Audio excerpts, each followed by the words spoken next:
There we go. Okay, cool. So next we're going to come over to.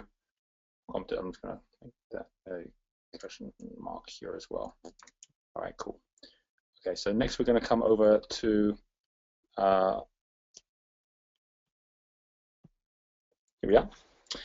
Do we have Andrew on the line? We don't have Andrew on at the moment, so I will come back to anyone who isn't on at the moment. I'll obviously cover this, but I'll cover it later just in case Andrew does jump on the call.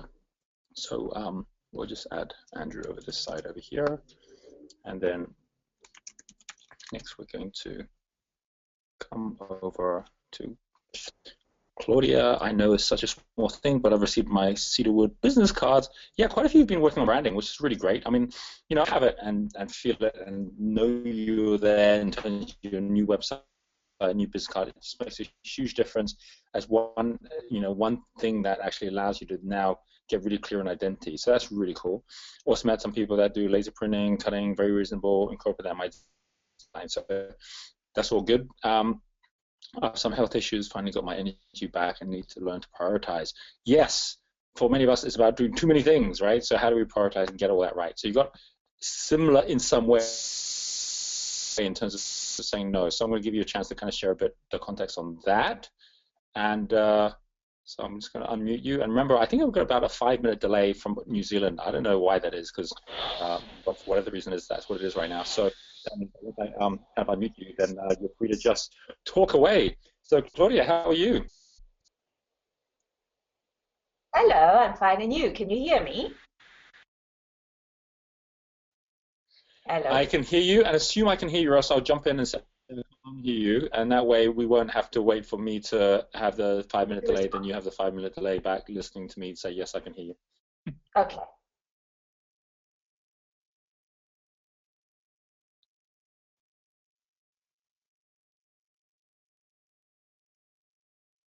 I've lost everything now. I can't hear. Were you asking a question? Okay, Claudia.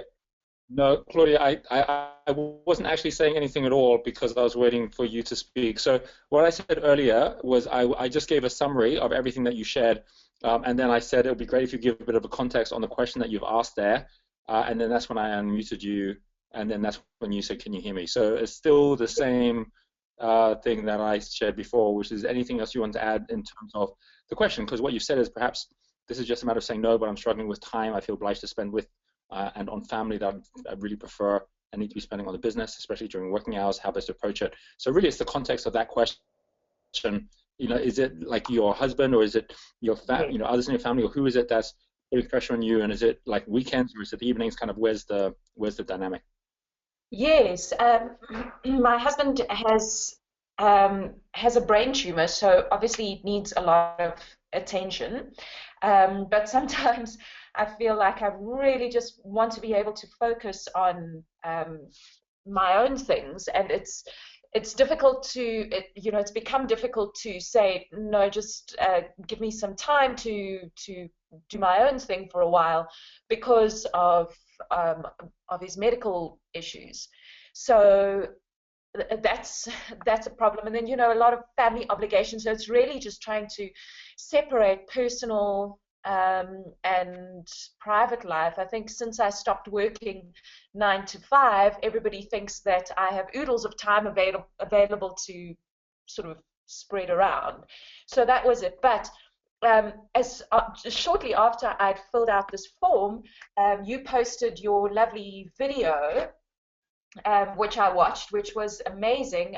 What I really got from that was that wealthy people value their time. Well, I can't remember it offhand now, but wealthy people value their time above all else. So it's knowing the worth of your time.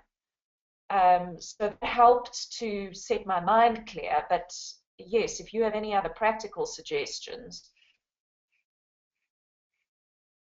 Yeah, totally do. And this is definitely something which is real. I'm actually going to give for both Claudia, but also for everybody, the way that I actually do it across everything, right? In terms of how to coordinate things with the family, how to coordinate it when you've got, husband, wife, kids, everything, and at the same time, especially, it's exactly the same as when you actually do this with your we're all going to find this as well. It's the same thing when you actually do this with your companies, when you've got multiple companies that are out there as well, right? So that's all part and parcel of something that I'll definitely cover in this call, because once you set it up right, oh my gosh, it makes just all the difference to how you can scale everything ongoing and get busier and busier and busier in terms of what you achieve, but less and less and less busy in terms of what you're actually doing with your own time.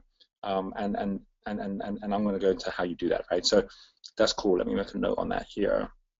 All right, I've done already, how to time manage with family. How do you put all that together to make sure that that's all working for you? Awesome. Okay, cool. Okay, so next, I am going to come over to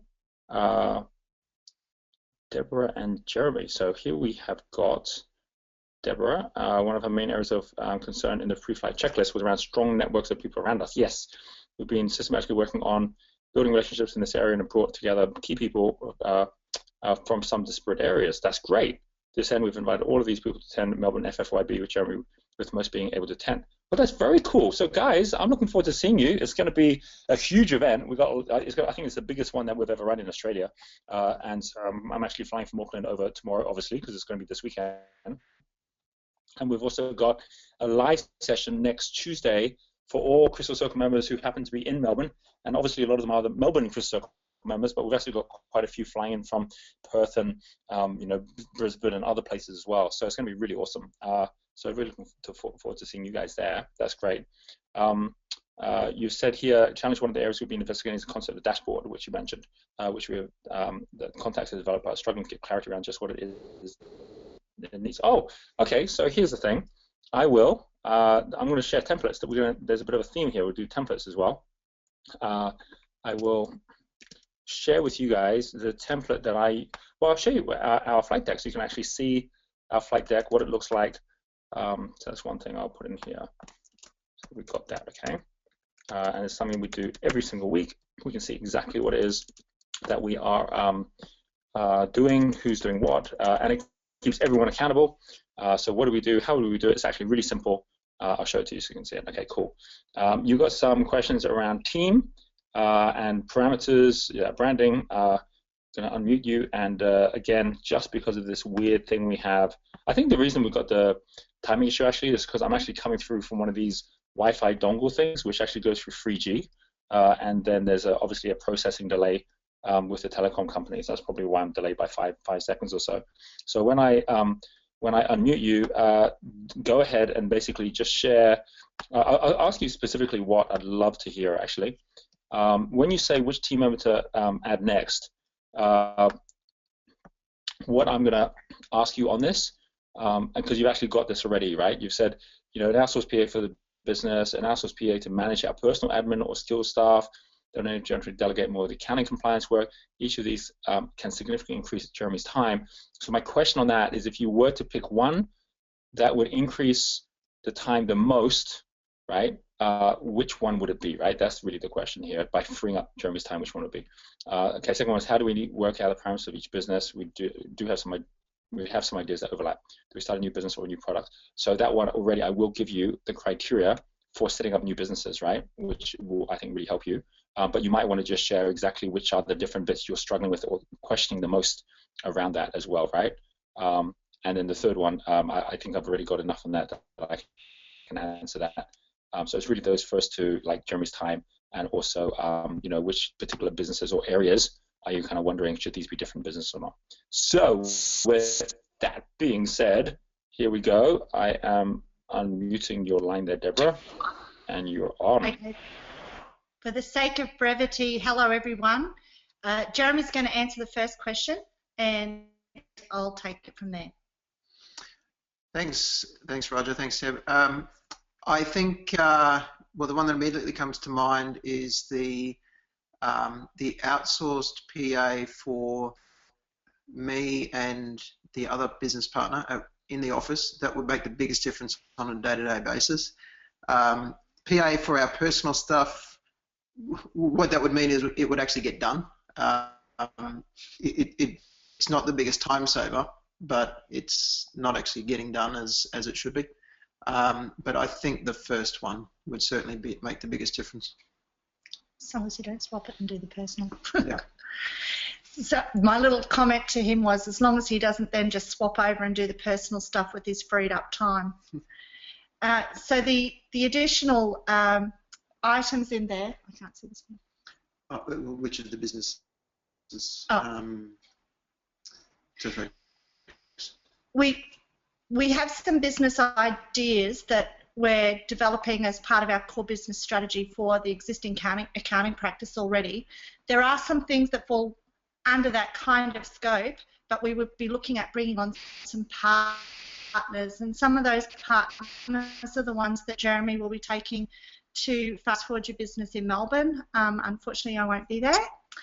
And so that will enable us to, I guess, create a sales funnel for the accounting practice, but in some respects it's a much more global idea, and the accounting practice is very much almost an Australian run. It's Australian domain and that sort of thing. So we're just kind of struggling with the idea of, do we set this up independently? How do we do this?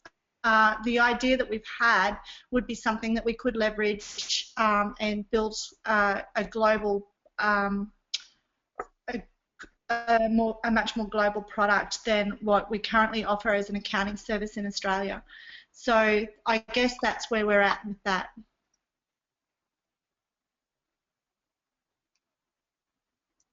Got it. Awesome. Okay. Very much the difference between when you set partnerships up and when you set actual businesses up, because partnerships can be product partnerships, business partnerships, even personal partnerships, but that doesn't mean you need to actually create a new business. So when's the right time to do it? How do you do it? And exactly in a situation like that, quite a few of you are in that situation. You met someone, you think there might be opportunity to do something together. When's the point when you go to all the effort of setting it all up, getting it going, and of course there's all the extra costs that goes into making sure that that's set up with separate finances, that you've got it all compliance complete, and all those other things in it as well. So what's that decision? What does it look like? So get onto that. That's a great question, and it's a really good structural question that you can all be thinking about when you're looking over the next 5 years, how you want to evolve things and what that would look like in terms of different companies that you've got as you evolve forward as well, right? So that's really cool. All right, next we're going to come over to, there's some really good questions on this one, and they're spanning in different areas, but as we'll see, there's kind of a common thread going through them as well. So I'm going to be coming to Diane next, and Diane, who over there in London, partnering with Julia Elmore to increase my audience, allow me to facilitate larger workshops. So Diane's really getting to the whole workshop thing, deliver a second workshop, 4 people, heaps of learning. If you're not earning, you're learning, one or the other. Launch 3rd workshop in London, 2 bookings, over 11 interested. So there's an element there which is around a question I actually am going to pose to Diane when we get to her questions, which is, if you were to add a 0 to the end of one of these workshops, like 20 instead of 2, 40 instead of 4, then what do you think, or what's your best idea of what you'd need to do or could do that would allow that to happen, right? Just so I get a sense of what your thinking is right now around that, right? And then I'll give you my thinking. Dream Seed Magic free meetup in London on Saturday with 20 plus guests, aims to build trust. Publishing book as a paperback on Lulu. That's cool. And finally started to work through Genie Zoo. Okay, good. All right. Okay. And this one, how to convert positive interest of 11 plus people into bookings, right? So there's that whole thing, early bird offer. So that's part of a promotional question, right? But okay, that's your first question that you put in there, right? And then you've also obviously got others in here as well around testimonials, which is really great. So what can you do about those? And I've got some really cool stuff I can share around that. And then also you've got a question which is around how you work together. So whatever extra context you'd like to add, and really an answer to that question, if you were to put a 0 on the number of people showing up, what would you think you would do? What would be your best, easiest thing you could do with the least effort that would allow that to happen? Plus anything else you want to add on those questions. Diane, you're on. Hey, Roger. Hi from the UK, everyone. Okay, so I set Julia the challenge to go for 30 people at the workshop. That's the maximum that the room can take. So that's what our minds are set on. And in terms of all the people, if we add up all the numbers of the people that between us, with our shared audiences, we've actually spoken to and had conversations with, we've probably got that number of people already showing positive interest. It's really our challenges, as I've said, is how to get them to take that leap and book. The approach that I've tried is really to go down the personal connection route, so that the idea that I can establish trust with people, and once I have that, then the step to then making the booking will be quicker and easier. And well, I don't know, I'd love to hear what you think about what I can do with that. That's part of the reason for the free meetup this Saturday, which I've been a bit surprised to get so far about 25 people attending. And again, it's the idea that they can meet me, they can ask lots of questions, you know, what is dream seed magic, I don't get it. And hopefully then some people will jump then, and they will join us and book in then. And then there's other parts of my strategy, things like the story party next week, which is an event with a mostly new audience. I'll do a special offer for that one night. Yeah, I think that's all I can think to add for your specific question. Oh, and the other thing, sorry, was that... Okay, that's good. Well, I mean, the fact that you're...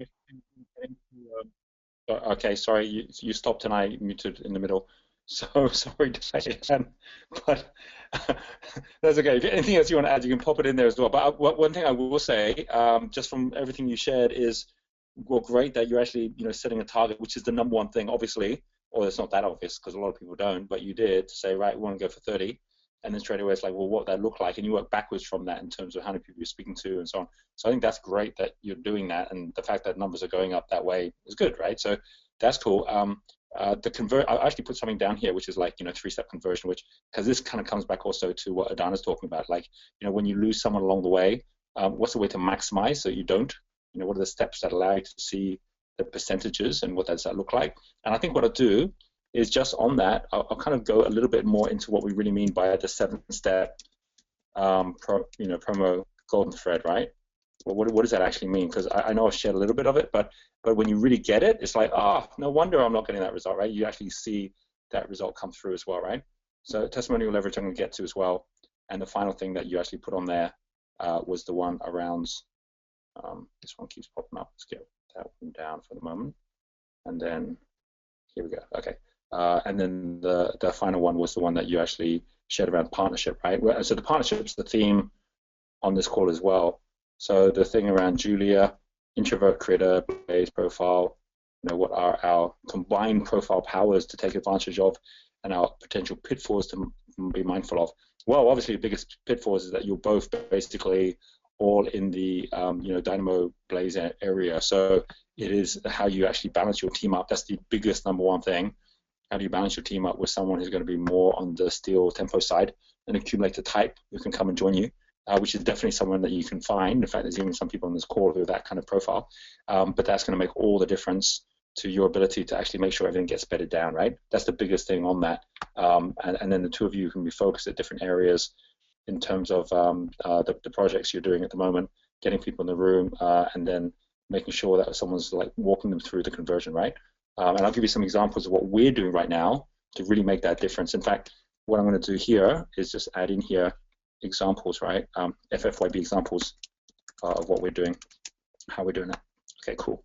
Alrighty, so next we have here Joe, and on Joe's side, let's see what Joe has mentioned. So Joe has, oh look, Diane's not here. Oh, Diane Barrett is not here right now, right? So let me make a note on Diane, so I'll come back later along with Andrew to make sure we don't miss her. Okay, maybe. All right. Okay, so yeah, so Joe is coming to, I think you're coming to Melbourne, or Michelle was very excited about meeting up with you there, so that's cool. Meeting with Wounded Soldier program to come and speak and run programs for the men and women in pain and get back. Oh, that's cool. came out of this meeting buzzing. I felt what I was like to be 100% in flow. That's really awesome. That's really, really cool. Going yellow to green, no direct missions to follow, LOL. Yes, that's on its way. Actually, there is one which is the worksheet, so not an actual mission, but the actual worksheets. Getting stuff established and setting up a different culture. So this has been a challenge and a blessing. And need a new bookkeeper in Zero ASAP. We just had another bookkeeper join us. We've got quite a few bookkeepers already. One person on the other call I had also mentioned that. And if anyone's looking for something like that, just post a message on the Crystal Circle group. Say, I'm looking for a Zero specialist and so on. And you'll already find there's some Crystal Circle members there. If they're not too busy, they'll say, hey, that's what I do. Because we have Zero specialists already who are Crystal Circle members, and I'm sure there'll be some people also who will recommend who they're using, and that's always the best way to find someone like that right now. And then you've got a number of questions around the whole green level side, and I definitely have a question for you, Joe, to help the context for me, which is I know that you were having the challenge of different therapists and people leaving you.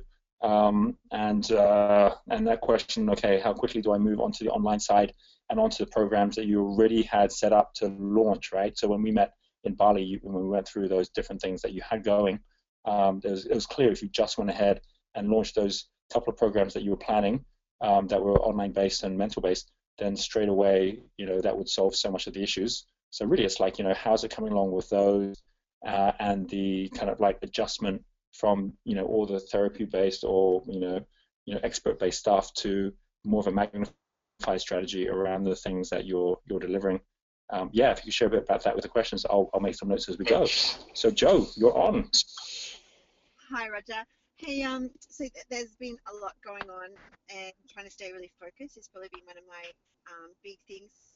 Your question is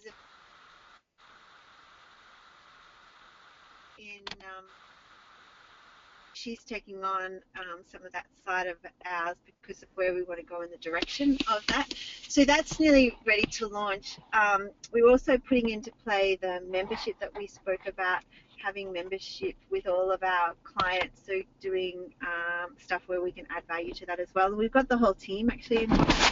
So the new team has been really difficult to change over, but the new team that we have got is definitely a whole level of different playing field, and because I think I'm showing up differently, we're actually creating that as well. So I've put in a new practice manager who will actually operate working on green level. So he's making a lot of accountabilities, and we're creating projects, and who's going to be involved in that. And so probably some of my question would be around having somebody like that. Part of me is still feeling very sick because you have to then pay somebody at a higher rate to do that job, and the person that you have involved, you never have any real certainty that they're going to deliver. So when you're working at a green level and you're working through the different missions, and you put somebody in like he's actually a supportive profile, but he's come from a very mechanic engineering background of managing staff from 300 to 200 to 20 to 10. And so he's going into the area of now of working with smaller businesses to work with that. So we've taken him on board, and so far it's showing up well, but I still want to make sure that I, as a green level person, don't operate as yellow, and making sure that I work with that. So that's been a bit of a struggle. So I've been reading heaps of your content, trying to go, what would I do differently to how I used to be, and it's a big shift. So yeah, that's probably the thing. And the other question would be inside of when you're working with like your promotions and structure around that, and you're having somebody else manage that, how is the best way for you, just as entity of green level, manage that without having to be in the nitty-gritty all the time? Yeah, got it. Okay, wow. Okay, cool. Lots of the overall arching issues that happen at green level, right? But good that you're actually attracting these kind of people, right? That's a kind of an upgrade, which I think is awesome, which is really cool. So here's what I'm going to do. I'm going to make some notes about how do you set up the rhythm. I mean, the first one's rhythm, which actually comes back to flight deck, right? As you'll see in a moment. But you also had in there the whole thing around personal compass. What does it look like? So this is very green, which we'll get into, and also, motivating, project managers. How do you do that? And you also had a fourth one, which was chef percentage or product percentage. How do we do that? So I'm going to cover all of that. Some of this is kind of yellow level promotions, but some of this is all green as well. I'm going to make a note of this as we go. So that's Joe asking those green level questions. We have the yellow level, really number 3, which is our whole monetize your moment, like running a promotion. How do you do that? Refine your rhythm is actually, especially when you've got lots of things going on, a green level question as well. And then also the things that Deborah and Jeremy are asking are really green level. Number 1, establish your enterprise. So there's quite a few green level questions coming up here. This is also yellow 3, which is all about how do you really build the right promotion, right? So I'm just giving you a bit of a map. These are the postcodes to our city. All right, so let's come over next to have a number more. So we have Mag here, then we have Michelle, Penny. It looks like Jeanette can't make it, right? So it's basically going to be Mag and Adriana, Michelle, and Penny, right? So we have here, let's see if Mag's on. Yes, Mag is on, as is Michelle and Penny as well, which is cool. And I see, hang on a second, I see Sandra is on as well. Has Sandra noted anything down yet? No, Sandra, if you wanted to post anything in here, you can go ahead and do that, right? The link is the link you should have, but I would, if for any reason you can't post, I'll come to you anyway, right? So you can have a chance to share any immediate questions you got. But first of all, we've got Mag here, and Mag says, met and started dialogue with 4 new potential product partners, continues to presented test run with colleagues last week, committed to first paid workshop. I do have a question. I don't know if you have shared yet your website that you've now got. Doesn't look like, oh, here's the website here. Let's just open that to see what's up, what's happening there. All right, so there is that. And I don't know if Joe's got her one going yet either, but I think what we will do anyway is we'll just take Joe's Back to Health one anyway, because obviously she has that one going. So we'll open that up. So we're keeping tabs and giving visuals for everybody of who we have here. Okay, all right, so back to the update. Began eco-home remodel project with architects we'd like to work with in the future. Okay, that's good.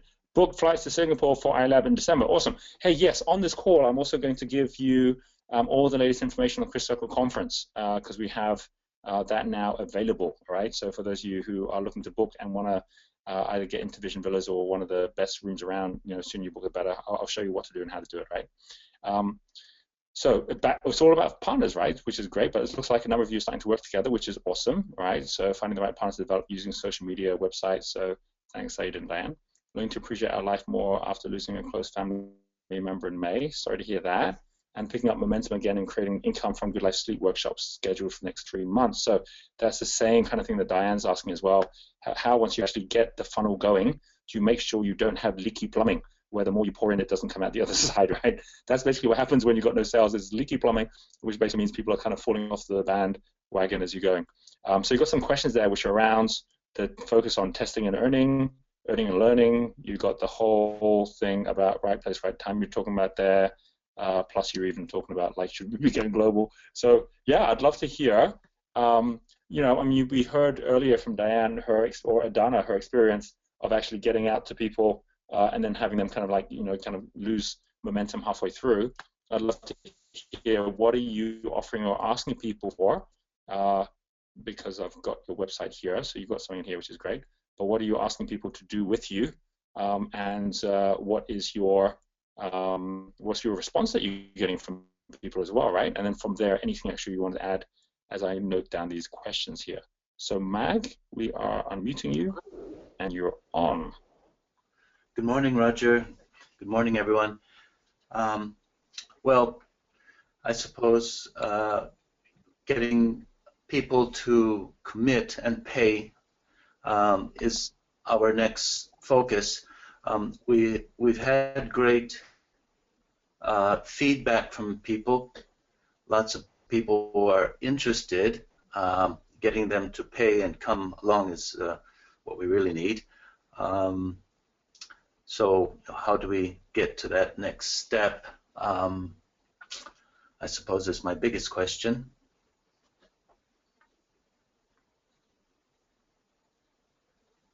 Mag, I'm gonna ask you the question I was asking that I asked earlier again. That basically, what have you offered them specifically for them to book up with? Like, if I was there, what would you be saying I should be buying, at what price, and what's the response they're giving you?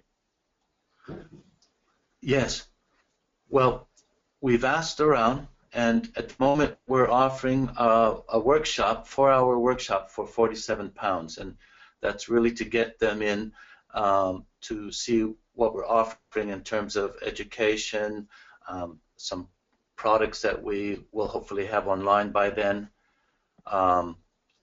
and incentive to come to a series of workshops in the near future to follow up with a package of 3. So we'll try to upsell them at the end of this introductory one. And we plan on having 3 of those introductory ones, 3 consecutive weekends for that price. So, you know, basically to offer that information to them at a price that's affordable.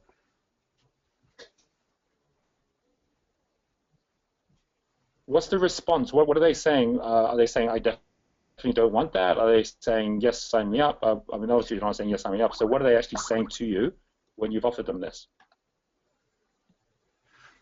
At first, they thought £97 was too expensive, and that, you know, you could get this information online unless it was something more experiential. So we're going to try to address that.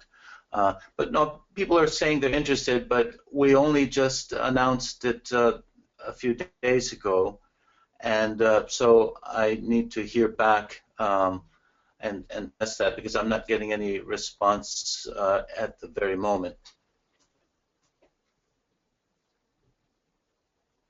Okay, got it. Okay, all right. Okay, so the real thing is, what, you know, how do you start the funnel and really get the momentum going in a promotion? Like, what is a way to do that so that you know you're going to get results no matter what? Or else it's really easy to get lost, and then you're kind of sitting there a week later saying, hey, nothing's really changed.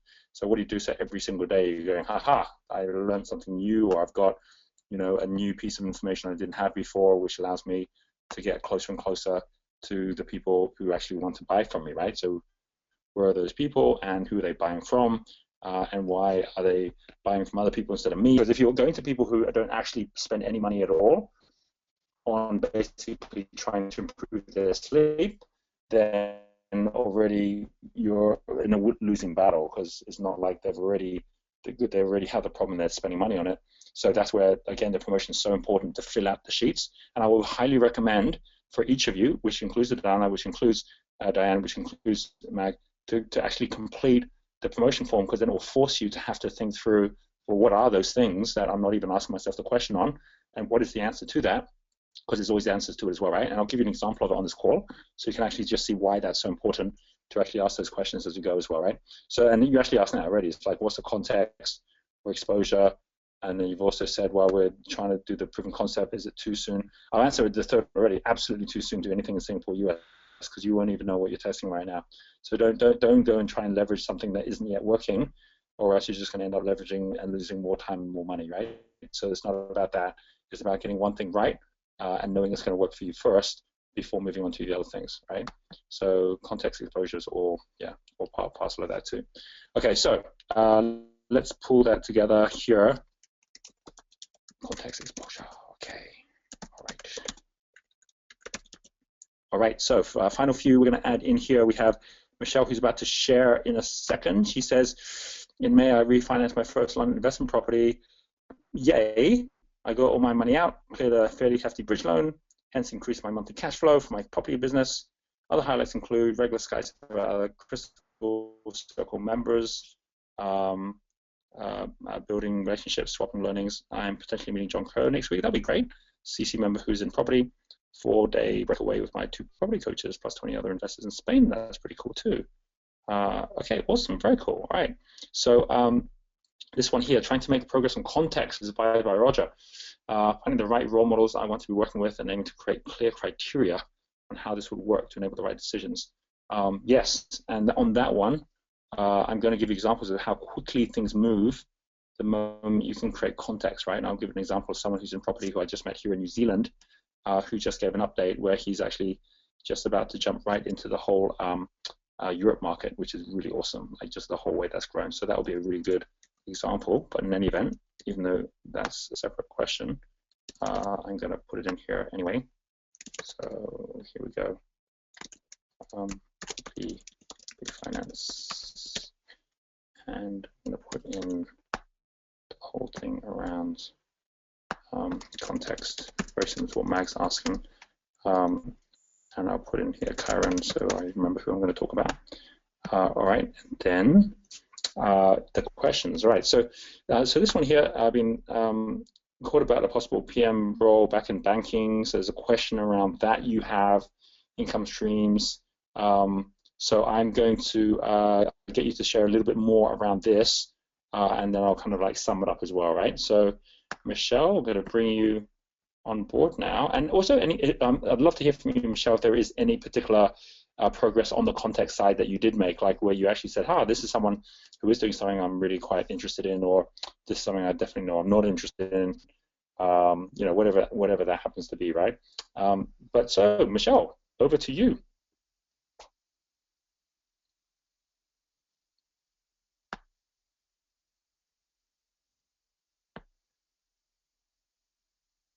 Okay, I'm starting to speak again because we hear no Michelle, and I'm guessing that's more than just a delay on the line.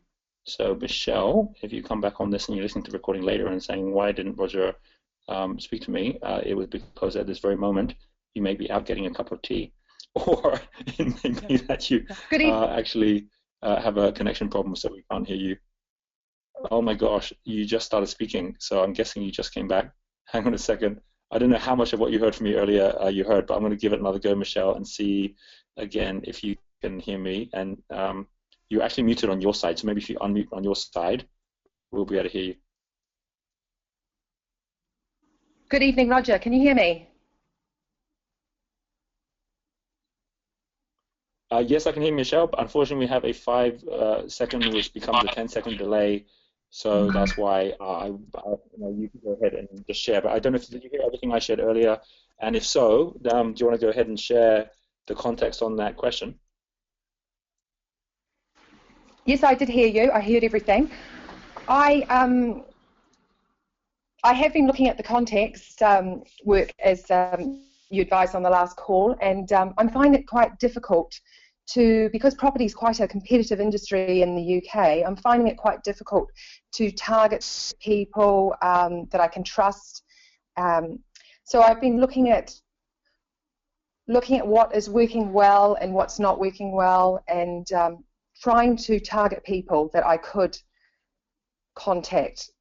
As I say in my update, I'm a little bit nervous about being a JV partner because I do go to a lot of the Simon Zucchi meetings. I go to 2 to 3 a month. I've been doing that for the last 18 months, and they really encourage you to JV with other people. And it's just getting my head around taking the step to do that.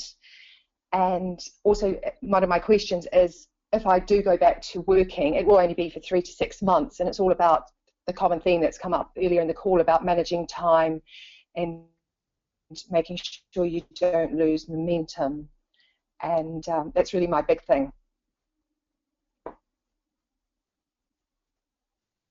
Okay, got it. I got it. All right. So you've got all the attraction happening on the banking side while you want to be getting into the property side, and that whole question about when's the right time, the whole trust thing, right? Because you know we can't trust everyone, right? So then it's like, well, who do I trust? How do I get into the right partnerships? What's the right pathway for me to take?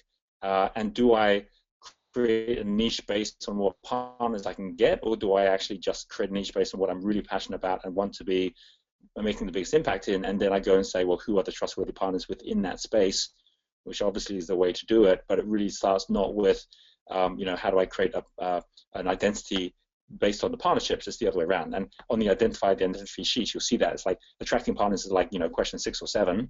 The first ones are all about who are the people that you most admire and that you'd like to role model, and then how did they go about doing it? And you find everyone without fail ended up partnering. None of them did on their own. It's impossible. You've got to partner with banks. You've got to partner with joint venture partners. It's the only way if you're actually going to be successful for yourself. So the real question is, which is the niche and which is the area you want to actually focus at? Same question as before. So I know you've been thinking about it, which is great. But the bigger question, which obviously is the one now, which is like, how do you do Clark Kent Superman time, right? What's the deal on that? So why don't I just make a note on that as well as to what I think, based on where you're at, would be my best advice for you on that as well, right? So we're going to come over to Penny next, where she said, okay, also very much enjoyed meeting the Chris Circle members in London. Asking questions on the Chris Circle Facebook page and getting responses was brilliant. Gave me knowledge and courage to book events for enlightened leaders. So that was great seeing all that, Penny. Also gave my book manuscript to a professional editor for critical review, got great feedback. Really cool momentum. Quite a lot of you got really good momentum. You're moving forward in all the right ways now, which is really great. And it just pushes the bottleneck up, like upriver a little bit, right? Making 15 people a book to come turn up. Okay, same thing, right? It's like getting out and doing it is one thing. How do you actually follow it through now?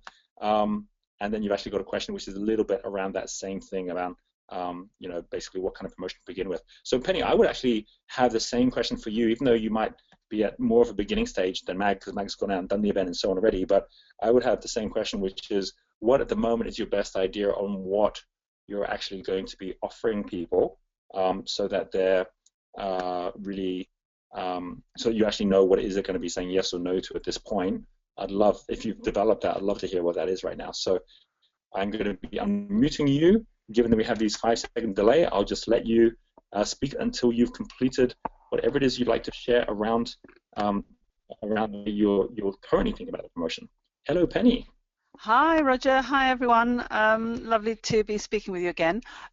So for me, if you remember, I have the first class sort of promotions, and so all my work really in the last years have been done with sort of at a first class level. So my objective with these workshops is to create an economy and business class services and offers to people. So my best ideas are that this would be a kind of launch program to start with a kind of a series of evening workshops, and the idea of evening, so that it's business people who are going to come for maybe 2 or 3 hours of an evening, maybe every month, maybe every twice a month, I'm not really sure at the moment, to work upon leaders, getting clear on their own values, getting clear on their own principles, getting clear on introducing them to the humanity principles model that I use, and providing them with exercises to work through, so that when they go back into their businesses, they're very, they're much more authoritative about who they are and what they stand for, and that, they're really kind of, they have a kind of a leadership to offer to people within their business. So it's a matter, I think the question I have is really around pricings and things. Right. Yeah. Yeah, got it. Okay, great. Okay, cool. So I got it. It's like, okay, so how do you structure it? And everything's about context. So I will be sharing a few different people who have been in exactly the same situation and then worked out a model that worked for them. So what do they do? How do they do it? And why do they do it that way? And I'll give you those examples. And the Crystal Circle members, so you can actually then connect up with them as well and say, hey, tell me more, and they can share more with you as to what they did and how they did it. So that is going to be key here, right? So progress in a whole bunch of areas, and now ready to actually get this whole promo going. Best content promo pricing. Got it. All right. Okay. So those are all the questions we have. We've got Andrew and Diane just checking up here. Andrew has joined us now, so he's on. Diane B is not on at the moment, so I'm just going to go through hers in a second. We do have Sandra, who is also here and is listening in. Hasn't made any comment or anything like that, but I would love to just check in with you, Sandra, to see if there's any immediate questions coming up on this call you'd like me to add in here, or are you happy to just listen in to all the learnings that can come up in a moment through everyone else's questions? So Sandra, you are unmuted.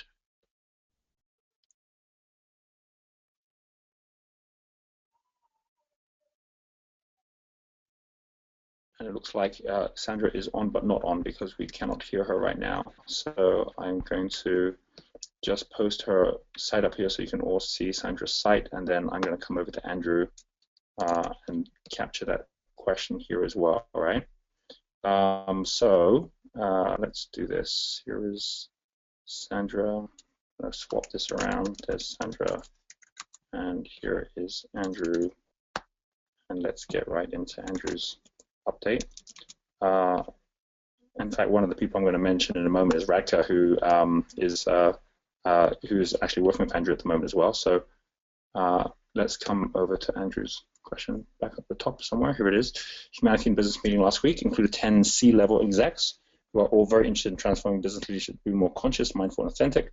Continue to work with Radka on launch of late September Tyro program for 20-30 people. Sales materials finalized now, making appointments and seeing attendees, planning free introductory sessions with 12 people to engage them before asking them to join the Tyro 9-month program. So that's all really great. I mean, that's awesome. It's like it's all moving forward. And I'd love to hear just in terms of that meeting you had, like how did that all go? And is that turning, or will that be turning into revenues, right? Getting in front of time poor senior execs to get them to be part of the Tyro launch program with a number of members of the team, that's the real question, or that's the challenge. And then you've got a question here around what are the businesses who are operating globally in Tyro space that are truly transforming leaders? Well, that's obviously a question that you could be asking Radka, right? Because she's actually got quite a number of them already. Or unless I misunderstood the question there. And what's the best way to manage my website, list collection, social media posts? Yes, I'd love to hear what you actually got at the moment or what you're using at the moment. And then I can then add some suggestions based on that as well. And you've got the question about how often do you review your vision and how do you keep it front of mind for you practically, and I can definitely answer that one too. So really the sharing, which would be awesome, is just the first question I had around the Humanity and Business meeting. Do you see that turning into income, and how? And then also with the website and so on, what are you using at the moment? So Andrew, I don't know how much of this call you've heard so far, but I'm going to unmute you, and we have this 5-second delay going on, so you don't have to say, can you hear me, or else that'll be another 10 seconds. Assume we can, and just love to hear some sharing in those areas I mentioned. Welcome, Andrew, and you are now unmuted. Hi there, Roger. Yeah, so the session that we had last week was with a group of people that come together under the banner of Humanity in Business. And this is just a guy in Australia who's just collected together about 40 or 50 people that are now pretty interested in this conscious sort of leadership within business. He basically runs every month a group of about 10 to 12 C-level execs. And we had a presentation from a guy called Andy Fell, who runs about the 5th biggest bank in Australia, the retail side of that bank. So he's got about 2,000 people that he manages. And he just basically presented his Humanity in Business view, which was good. So, and the other guys around the table, he talked for about half an hour, and then the rest of us just basically talked through the issues that popped up out of that conversation. So there were about probably 7 or 8 people who have significant teams that were around the table. I got to share a little bit about, I guess, your flow work, Roger, which they were very interested in, and also to talk about, well, I guess just start to talk about some of the programs that I guess this program in particular and the benefits of that. So, they're aware of what I'm doing, and each of them are very happy to catch up with me again. So in the next week, I will have a catch up with them and then take them through in detail material that Radka and I have now tidied up for the Australian market. So that's pretty well where I've got to with those guys. As always, you know, they're busy. They're all busy. So it's just about locking in the times and making that happen now. So And what Radka did, I think, when she started her first program when she went home in Central Europe, was to basically get each of the guys she contacted to provide either themselves or a couple of their team to join the first program. So that's basically what I'm looking to try and do. So I guess in the next couple of weeks we'll work out how that goes. Alongside that, I've also... Very cool. Got it. Sorry, Andrew, I'm just going to get you back on. I thought you'd finished and I was about to get going, but I'm going to unmute you again because I think you're about to share something else. So I've also just been, I've got a few other people around me who are working, I guess, in this space, and where they've got contacts, I'm just working with them to see if they can also rustle up some interest.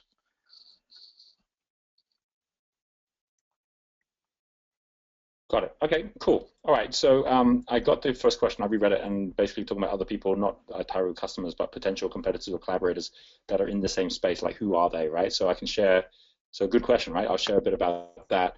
And Andrew's question very much is the same thing around yellow level, like, you know, how do we get to the right people, especially if they're busy, you know, how do you even get them in, how do you even get in the gate with that kind of thing to actually create that urgency? So this whole thing is like when you're the train station waiting for the train to come, and then I say, no, don't be the train station, be the train, right? Because if you're the train, you show up and everyone has to get in the doors. But then if you don't do it quite right and you actually show up with the train but the doors don't open, or the doors open but it looks like it's empty inside and there's no seats, or whatever the reason, passengers don't come into your train, and then you close the doors and off you go, then it's like, well, that didn't work. Again, it's like, you know, an empty train is really isn't what the point of it is. So how do you actually fill up the train? Like, what's that mindset shift? And so because some of you have got it, some of you are just in that point where you get it, where you're just starting to get it. So important. I'm going to really make that the main theme of this call. And obviously, I'll answer all the other pieces as well because they're all super important. But I want to make that the main core theme, and then also the whole team and times thing where Joe and Claudia is asking, and also Deborah and Jeremy in that space as well. That's going to be the second big theme that's going to come out of it as well, right? So Andrew has questions around really about just getting the promotion going. Mag has questions, which is about how to make sure it doesn't stall. Michelle has a question which is really more around identity, you know, which is kind of like, or in fact, while it is identity, I'm going to turn your looking for an identity into a promotion itself, because if you do that and you set it up as a promotion, it allows you to be able to get really clear that there's a beginning and end to even deciding on your identity, right? Otherwise, you can go a year and it's not decided yet. So, like, how much time are you going to give yourself to make that happen? What does it look like? And obviously, Penny is also all about this kind of like this third level as well. Okay, so we're about to run into it. Let's just give one check-in on Diane to make sure I'm not missing something. Diane Barrett just returned to Hong Kong, Macau. Met with a couple of potential partners. Lots, certainly more than warm, so that's really good. Not able to make this one, but coming to Melbourne, so I will see you there. No questions. Okay, got it. Cool. All right, we're ready to roll. So first of all, we'll start with the green level. I want to cover the green level side because that will give a context to everything I do then on the yellow level, right? So the first one, how to manage time with family, or Claudia is asking. Here's what I do, right? There's a rhythm to everything. And I always found that as long as I was flying by the seat of my pants, right, where there's no way my family could know what I was going to do next week, because even I didn't know what I was going to do next week, then I would constantly be creating emergencies, not intentionally, just like I just hadn't planned things out. So what their expectations were, you know, what Renata's expectation is as my wife, or what my kids' expectations were, or what my expectations of them were, of myself were, I mean, none of that was actually ever formalized. So of course you're going to end up with basically failing expectations, right? So here's what happens now, and it works really, really, really well. And it's just an education process about the fact that we're going to design our perfect lives ahead of time, right? And what we do is we get together. We have something called Magic Time, which is our family time. And we get together. We used to be, but now that Kathleen is on her university journey, we do it once every 3 months. And we sit down and we say, like before 2015 starts, we say, what do we want out of 2015? What, like, if it was our dream year, by the end of the year, what would it look like, right? And we actually figure that out in terms of things we'd like to do together. We actually create a united vision board where we actually draw all our dreams and we put it all up there, right? And that's something that we do, every year around about December time, or November, December time. And so we all are sharing in that we actually care about each other and what we want to achieve during the year. And then the other thing that we then do is we actually then share also what the schedule looks like. Like, how do we, what are the times we actually coordinate that we're all going to be together? I'll show you what it looks like, right? So this is my calendar. Some of you have seen this already, but I want to give you the context of this with family, okay? So my family all have access to this, as do all my team. And this shows, first of all, things like magic time. So here it is, Sunday the 4th on January is magic time. That's when we get together for family, right? And you can see, like, when we go to Necker Island, we had magic time, right? We were all together again. You can see that our whole family has decided, when we go over the day after Kathleen's birthday, we're going to have magic time. And like at the beginning of the year, we just know it's going to happen. We have, when are we going to go on holidays or things we're going to do together? We decided, like last year, we're all going to go to Necker Island together, right? We decided we're all going to go to the Galapagos. We decided we were all going to go on a trip down into the Amazon rainforest with Pachamama, right? So that all happens. We know Kathleen's birthday, we're going to be in America, in Las Vegas together. We know Teresa's birthday, we're going to, be, all connected in with her, or Luke's birthday, or like we're going to be in Bali. So all the most important things, we actually planned it a year ahead of time, and we all had those times and things that we're going to do together. And then we had a conversation about basically what I wanted to achieve, and I was like, well, I want to have time to do this and this and this. I was going to be traveling. There's going to be times we're going to be hooking in, connecting up together. We said, how do we actually, communicate with each other on important things? We all said we use Facebook, instant messaging. So we have got a Facebook instant messaging chain which just goes on forever. Where anything important, we all know that it's all there, and it's our family that we're doing all that on. And the most important thing is that conversation to say, let's do this in a way that we all are helping and supporting each other. Obviously, and Claudia's in a slightly different situation, you could argue, because her husband has a need to actually have support and have help, but to have that conversation up front to say, for us to really work well together and allow us to be able to achieve everything we want to achieve, my perfect life would be one where I could have the time aside where I know I could actually get things done with the business, where I could have time to care for you and for us to have time together. Let's talk about what a perfect week would look like, right? And you actually set up the week. I do this, by the way, with the fact that some of my calls happen late at night, right? I mean, they happen like 7 to 9 in the evening, which is normally family time. So we talked about that and said, hey, because there's people in places like England and so on that, can't make it during, daytime hours here, I'm thinking like once a month on a Thursday, I'll have this 7 to 9. Are you good with that? And it's like, yeah, that's fine. You can do that. But it's ahead of time that we actually planned it out. That will happen.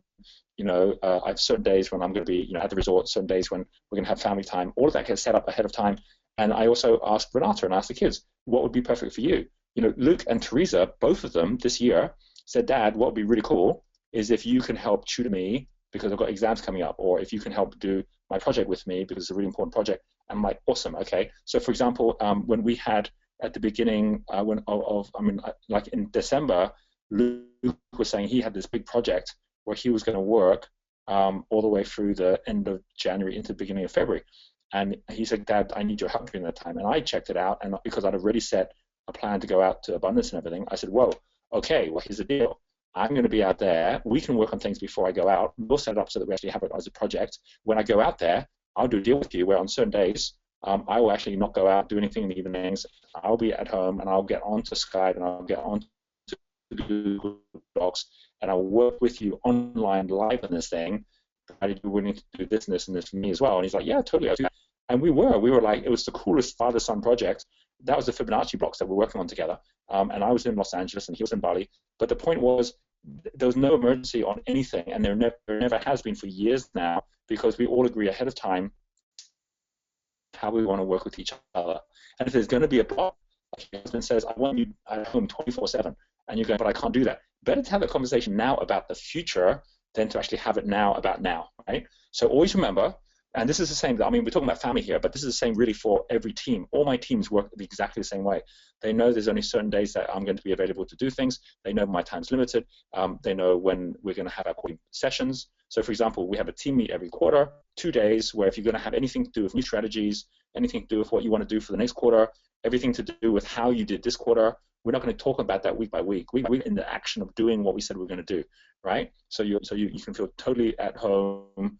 No one's going to be saying goodbye because you did a bad job, or here's a new project you didn't even know about. Like when we set what's going to happen in the quarter, that's it. And I'm not allowed to go in and tell them it's going to change. And they're not allowed to go in and bother each other and say things are going to change.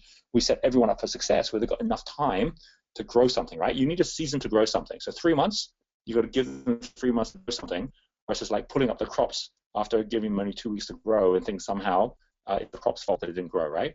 So give things time to grow, then check in again. So we had our team meeting then. We get excited about the places we go, like, you know, Magic Time in Necker, and, you know, Magic Time here was actually when we were on our trip in Sulawesi. So it's like really exciting stuff that we all get excited about. And my goal is that everything I put in here, I get excited about, right? So I can look at the whole year and say at the end of the year, in 10 years' time, will I look back and say that was a perfect year? Same thing when we actually look ahead to something like, you know, Teresa's graduation that she had. We made a really massive big deal when we did it. Same thing when we look at something like team meetings, where straight after Melbourne, because here we are right now, we've got the team meeting. So next week, we're going to have this awesome team meeting in Melbourne. Everyone's already planned for it. They're all coming out for it. They're all excited about it. And we're all going to be talking about the next quarter and reviewing the current quarter. And it's been a great quarter. And everyone knows it's been great because they already set the goals way back at the beginning of the year. And they've all achieved it, right? Which is really awesome. So we've got something, but you get the idea. At no point am I trying to grab people and say, now I need you here, when they're trying to do something else. It's all set and it's all agreed. I'm good with it and they're good with it. And it means I can 50 companies and still do it, because all this is just scaling up the same rhythm with more and more and more instruments in the orchestra. If you don't have them and you haven't set up a bit ahead of time, then no question you're going to end up getting like totally stressed out, because there's only 2 types of problems. There are easy problems and there are hard problems, and the only difference between the 2 is time. If I tell you you need to make $10,000 by tomorrow, that's a hard problem. If I say you need to make $10,000 in 12 months, that's an easy problem, right? So easy and hard is just about time, and all you need to do is solve things in the future if you can't solve them now. Like some things we do, we go, well, this isn't working. We say, all right, let's stop trying to solve this because it's clearly not working. Let's just weather it, and let's say the next time we do this in a month's time, we would have solved it by then, right? And then we're going, great, do that, right, as a firefighting. So that's what I say for you, Claudia, and be for all of you as a pathway forward. For Joe, flight deck is the same thing I just mentioned, right? It's like, flight deck is what happens when you build this into a plan, which means that you've got a team charter, and the team charter then has a flight deck. So using right now, and so you can see this whole idea of doing projects. I can do it in everything that we have. So our team charter right now, today, that we're going to be reviewing for the second quarter was put together last year. We updated it, as you can see, in April, because that was the last update that we had on it. It has within it the things that don't change at all, which is who we are as a company, you know, what we stand for. We have here our 5-year plan. So we say, here's who we are as Entrepreneurs Institute, world's leading entrepreneur education group. Here's our mission in terms of what we want to achieve in the next 5 years for Genius U, for resorts, for our assessment tools, for Crystal Circle. Here's our market, our entrepreneurs. And now our whole team gets this, right? So everyone has it. They all know that we're all aligned. It's like we're all in the same airport, right? We just have different aeroplanes that we're flying. And then we have very specific conditions of success. So Suraj is in charge of the whole online learning platform. Simone's in charge of all entrepreneur resource. I'm in charge of all our products, right? We've all got something which is in our flow. And everything that's important for us to be successful, which are these things here, we have one person in charge of it. So it's not like there's any one thing that we have that needs to be successful that someone isn't in charge of, and we have no one thing where 2 people are in charge of the same thing, right? And that means ownership is really, really, really clear. Just like in a game of football, there's only one person in each position.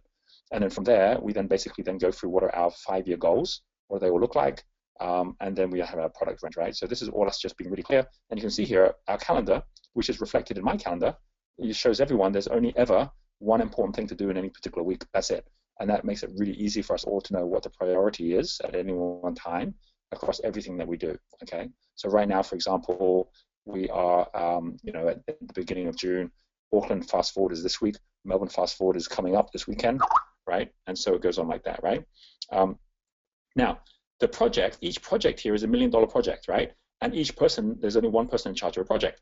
And all we need to do is check in and say, how's each person doing on their project, right? That's how it works. And we can actually track it and see the results. So for example, let's take someone like Penny here.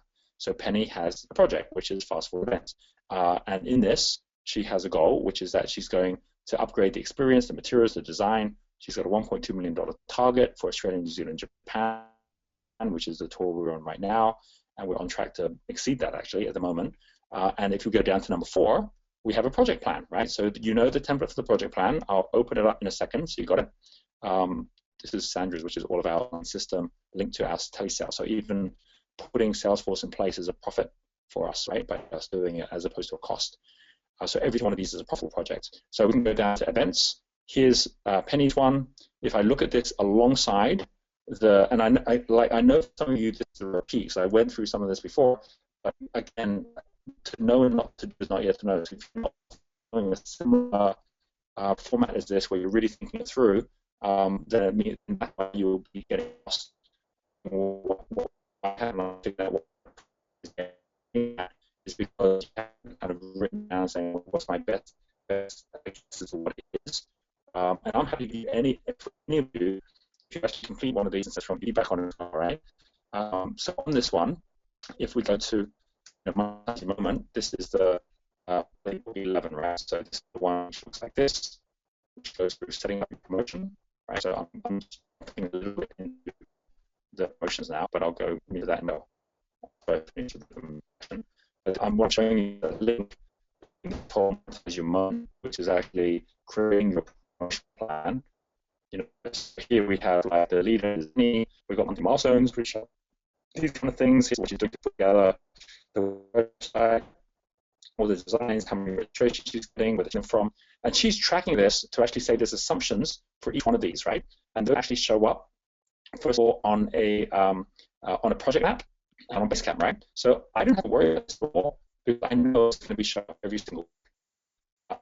And she's the one who's running all of this and making sure that she's achieving these objectives, that she's sharing on the course whether she's hitting these objectives or not, right? So if we go to her project map or project plan and say, what does it look like? We can go to Basecamp, and on Basecamp, we have all our projects. So this is a project management software, which makes it really easy for us to not be stuck in email. So I don't really worry about emails at all because I know that anything important is going to show up on our Basecamp. And it's all in one place for one project, right? And it's the same for everything we do. There's always a project, and it's clean and simple, and all our documents in one place. And then she also has on there the project maps. So these are my project maps here. So for example, something like Australia, New Zealand project map, specific map, which allows us to see all the detail of what she's doing, right? By the way, in terms of rhythm, okay, as I show you these, and actually open up our flight deck as well, so you can kind of see exactly what our flight deck looks like, right? On all of these, the most important thing is to know that they actually follow a really natural rhythm, where in the rhythm is FFYB. It's like one of the projects, and so it's showing up here. In the rhythm, you can actually see that rhythm by looking at this, okay? So this, the Enterprise Promise, which is the one I just showed you, which is the one which actually, so our Enterprise Promise is in our team charter, right? Yeah, let me just minimize this for a moment. So in our team charter, this is what a team charter looks like. It looks like this, okay? So at the top of the team charter, we have an Enterprise Promise which never changes, okay? So the team charter is igniting your genius. That's what it is. Igniting your genius is our team charter. Our Enterprise Promise. It means that that's what we stand for. It's like our DNA. It's in everything we do. Are we igniting your genius? Are we igniting genius of the team? Are we igniting genius for the customers? Are we personalizing things? So if we're not doing that, then we're not doing our job, right? And anyone new coming on board needs to do that too. So we have an Enterprise Promise, which is igniting your genius. We never renew it, but we review it every year. And we do it in October when we have our Wealth Dynamics Alchemy program, a 1-week program where we actually plan out the whole next year, right? So we've got that planned. We have a team charter, which we renew annually. So this is the team charter, which is like a charter flight. It's all the different projects. It's set ahead of time, so I'm not making stuff up as I'm going, but we actually got it ahead of time. Now, by the way, remember this is green level, so once you get used to doing projects, then everything gets set this way. And again, you go to Apple Computer, you go to Google, you go to any of them, they're all doing it this way, right? McDonald's, all the big companies, they have to do quarterly reporting. They report by the quarter, they plan by the quarter, but they always do it a year ahead or 5 years ahead. And all of it's on the same path, right? They review it quarterly, so every 3 months we get together to review it. So for those of you who ask the question, well, how do I manage at green level? This is how you do it. You get together every 3 months and you give people the bite-sized piece to say, what are you going to achieve within that 3 months? Does it motivate you? Are you earning the money you want to earn? That kind of thing, right? Personal compass, this is where you actually then have a way that each person then has set their plan. So Penny has her own plan. Now, one of Joe's question is there a template? The answer is yes, there is. So here's an example, right? This is one that I put together with one life, which we were working with. Personal compass. Personal compass is like a job description, but it's not a job description that you do for your employees. It's a job description that each team member does for themselves. So this one says my personal compass, my commitment to my team over the next 3 months. I read this each week to keep me on track. I review it every month with my team, and I renew it each quarter with the company, right? What are my top 3 priorities for this quarter? So what are they? What are the projects I'm responsible for? What are the processes I'm responsible for? Who are the people who depend on me? Who are the people I depend on? What are the milestones I've set for every one of my projects? What are the measures I'm reporting on my processes? And why am I so committed to doing this, right? So basically that's it. I mean, like if people just know what's the most important thing, then you're going to be on task, okay? So I'm sure you have the question, can I get the template? The answer is yes. I'll upload this as well. So you actually get the templates as well. But so coming back to this, why is it called a project map? Because you'll see on here that while every personal compass, we renew it every quarter. So like in this team meeting, everyone's going to be talking about the next quarter. They're going to be talking about what they're aiming to do to achieve their project, what's their priorities. We're all going to agree on it. If there's anyone who's doing something that we think could be better or different, we'll say so. But then that's the end of it. They get focused at it and off they go. And we review it every month. So every single month, Sandra, who's our general manager, will sit with each of the different project leaders, look at their P&L. Each one of them owns their P&L. Each one makes profit.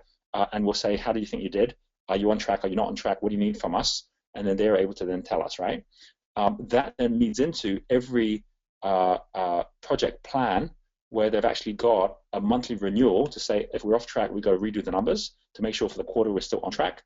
And they're going to review it every week. So we review this every week in a project meeting for each of these projects. And I'm not in any of those meetings, right? They're actually run by the project leaders. So for example, with Penny will take something like the FFYB one, and it will look like this.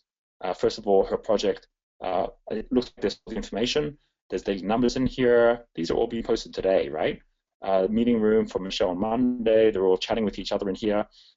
Sales briefing for Melbourne. Hi guys, changed the time for the sales briefing. This was 8:58 p.m. tonight. Penny's obviously there. She's getting all organized. So they're all having a conversation, and I can see all of this without having to ask anyone what's going on. It's all in one place. And I can see all the files that are in there, and this all gets kept for the next one as well. Then there's a project map, which is this link, which is basically this. And the project map is what she updates every week and that everyone checks in on. You have the ticket sales, so she's got always, every single week, what's the target? What's the actual? What's the target? What's the actual? You can see this goes, all the way back to January, right? And it goes all the way forward to where we are today, right? So we've got like 344 from Auckland against 266 we wanted to get. We got 553 in Melbourne. That was the wrong number. It shouldn't be 1,000. It was about 500. And you can see that basically each of them, we've got different sources. Where do we think they're going to come from? Have at least 5 sources, right? Here, telemarketing is separate from webinars, separate from Genius U, separate from pre-launch tickets, separate from free Saturday tickets when we put that in as a strategy and then upgrade them for the Sunday, all this kind of stuff, right? So you can see that she's not like, this is not guesswork. She's not like, and it's not like she knows what's going to work, but every single week we check in, we see what's working, what's not working, and then we tweak it. So we spend more time doing things that work, less time doing things that don't work. You take all of this and you look at it in terms of, the different partners. She's tracking here all the partners that we have across the board. So they're all in here as well. So we've got like here 60 partners that are working with us here. She tracks all of her crew in here. You know, you've got the change makers. I can see all of this, so I know exactly what's going on without bothering anyone. And if I get more curious, then I can go and check it out. But I'm not interfering or getting people to report to me on anything, because that's one of the biggest wastes of time, is having meetings and doing reports, right? So this is her just using her working document in an organized way that we're all using. And then we can actually see how many of them are actually bringing people in. We can see what their links are. It's just all really simple in one place. So this is a project map, because it basically gives you a map for where you're going, and it's what we check every week. This then links to the actual numbers, which shows up in our flight deck. So our flight deck allows us to be able to go very specifically into any particular month, right? So like the last time we were on tour in March, she's got the numbers here. Let's say February. This is going to take a while to load, maybe. When we're in South Africa, for example, and we had numbers from that as well. Just give it a chance to load, because I think it's a bit slow. See if this is still working. Okay, wait a second, guys. I think my internet's gone really slow suddenly. Okay, no, it's working. Okay, cool. Just my slide deck is really slow. Yes, once I show you, okay, so here's what a template looks like, right? Oh, there it was, came and went. This is just a shared spreadsheet, by the way, on Google Docs, so you don't have to have anything complicated to do. You're just saying, what's each person in charge of, and what's the promotion, and what are we actually trying to measure that we can actually track? Now, even in the simplest form, like I remember when I was back 21 years old and I was just doing little publications, I was still doing the same thing, where I was actually saying, right, what am I aiming for this week? Am I on track? Am I not? If it's going to take me 3 weeks to make sales, how many people I'm going to meet that's going to allow that to happen? You can see here, this is our flight deck, right? And this is shared by everybody, and this is actually added in by each project leader. So orders, right? These are what orders are coming in total. We had a kind of 1.5 million target. We had 1.2 million actually come in. How much collections, right? We wanted to collect what 800,000. We collected 600,000. What's our activity, right? It's like how many new subscribers we've got, how many tests are taken, how many people are in different countries are taking our Wealth Dynamics tokens, how many attendees do we have for the different events. This is Penny's ones, right? So Penny's putting this information in here for all the events happening, and we check this every week. Before everyone has to come with a number, and also if it's below what they wanted, then they say why. If it is above, they also say why. Right? Either way, you're explaining why it's above and what help they need, or whether they've got solutions already. And that way, you're not having to work it out for yourself. So green level, everyone needs to be working this way, or else you can't be green, because you're the one working it out for yourself, right? But a flight deck is something, as you can see on the on here, is the final thing. Renew it weekly, but you can review it in any day, because all the data is actually live and available online already, right? So it means that I can do this from anywhere in the world, and I can get all that information. So I've just given you the inside guts of our business, of how the whole thing works like clockwork, and where it frees us all up to keep developing and learning, improving what we're doing as well. I'm going to get more into like what you can measure to do it, but I want to come back to Joe's question, which is really about flight deck and the rhythm, right? Which is pretty much what I've been covering there. So just to kind of like, get the remainder of this information. Yeah, questions. Let me come back to your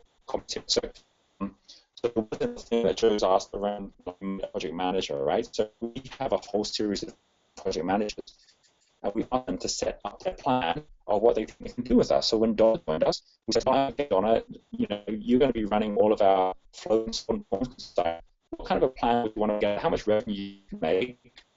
So she gave us her numbers. I think I could cover it. And she goes, well, I want to be able to put more time into this, a bit more money out of it. We said, right, well, look, we could do this. We could give you X% if you can make this all work, which means you can earn more than you wanted to earn, blah, blah, blah.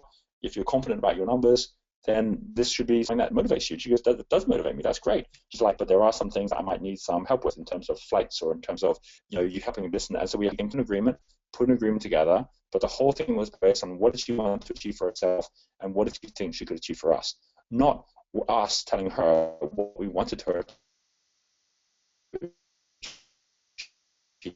achieve, and us telling her what we wanted to pay her, right? So this is about her own destiny, and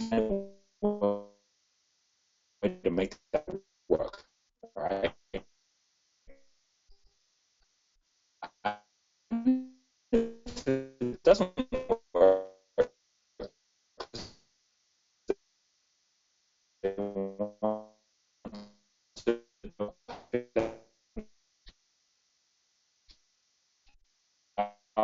So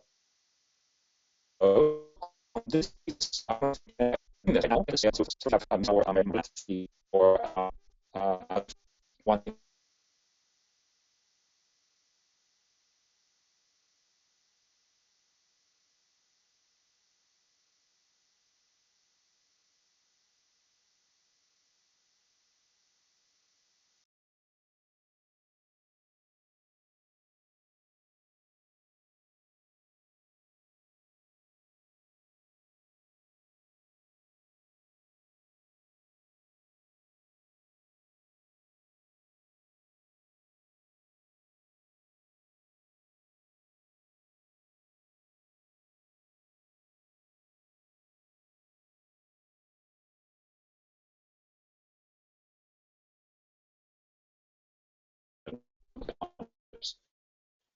Um, but I've actually got, I'll just show you what it looks like. Actually got this, how we break down everything.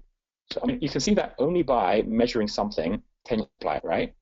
Why if we don't work this stuff out ahead of time, I'll constantly be having to have conversations with each person.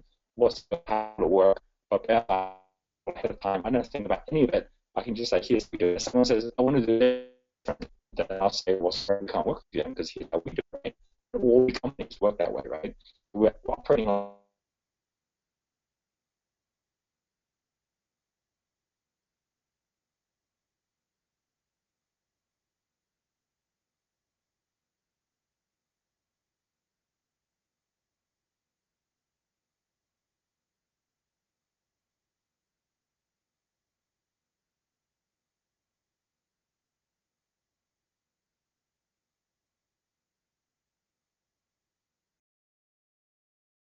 or, 15% for marketing override for any of our big affiliates who bring other people on board, 15% for everyone else. So maximum 20% of marketing. So if we say we're going to make $1.2 million, then we say that means we've got to give away $240,000 on the marketing. So who wants to make $240,000 marketing? If you'd like to help us make it, come on board, and here's what you need to do, right? We'll say each person coming on board, every person that shows up, we make $1,000 because is what's happened in the last 4 or 5 different events, and we'll look to maximize that. In London, we actually got up to over $2,000 per person, and in Auckland, we've actually got to over $3,000 per person, which is unheard of, but it was because of the way we kept on tweaking to find better ways to actually get people to get engaged and trusting things that they wanted to do, and that's allowed us to actually up and up and up the amount of the value, which means if someone puts someone in the room and that person shows up, well, that person is going to earn $100, which is huge, just for actually bringing someone into the room. And that's a lot more than the 200 it used to be, right? So, of course, they're incentivized to do that. And it's easy to get partners where you can predict the result, right? But if you can't predict the result or you don't know what the result's going to be, it's impossible to get partners because they as well. We've got do the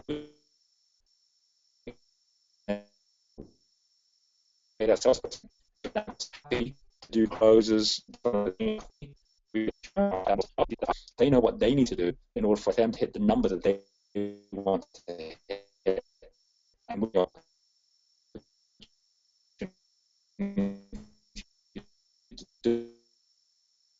working back, which is very different.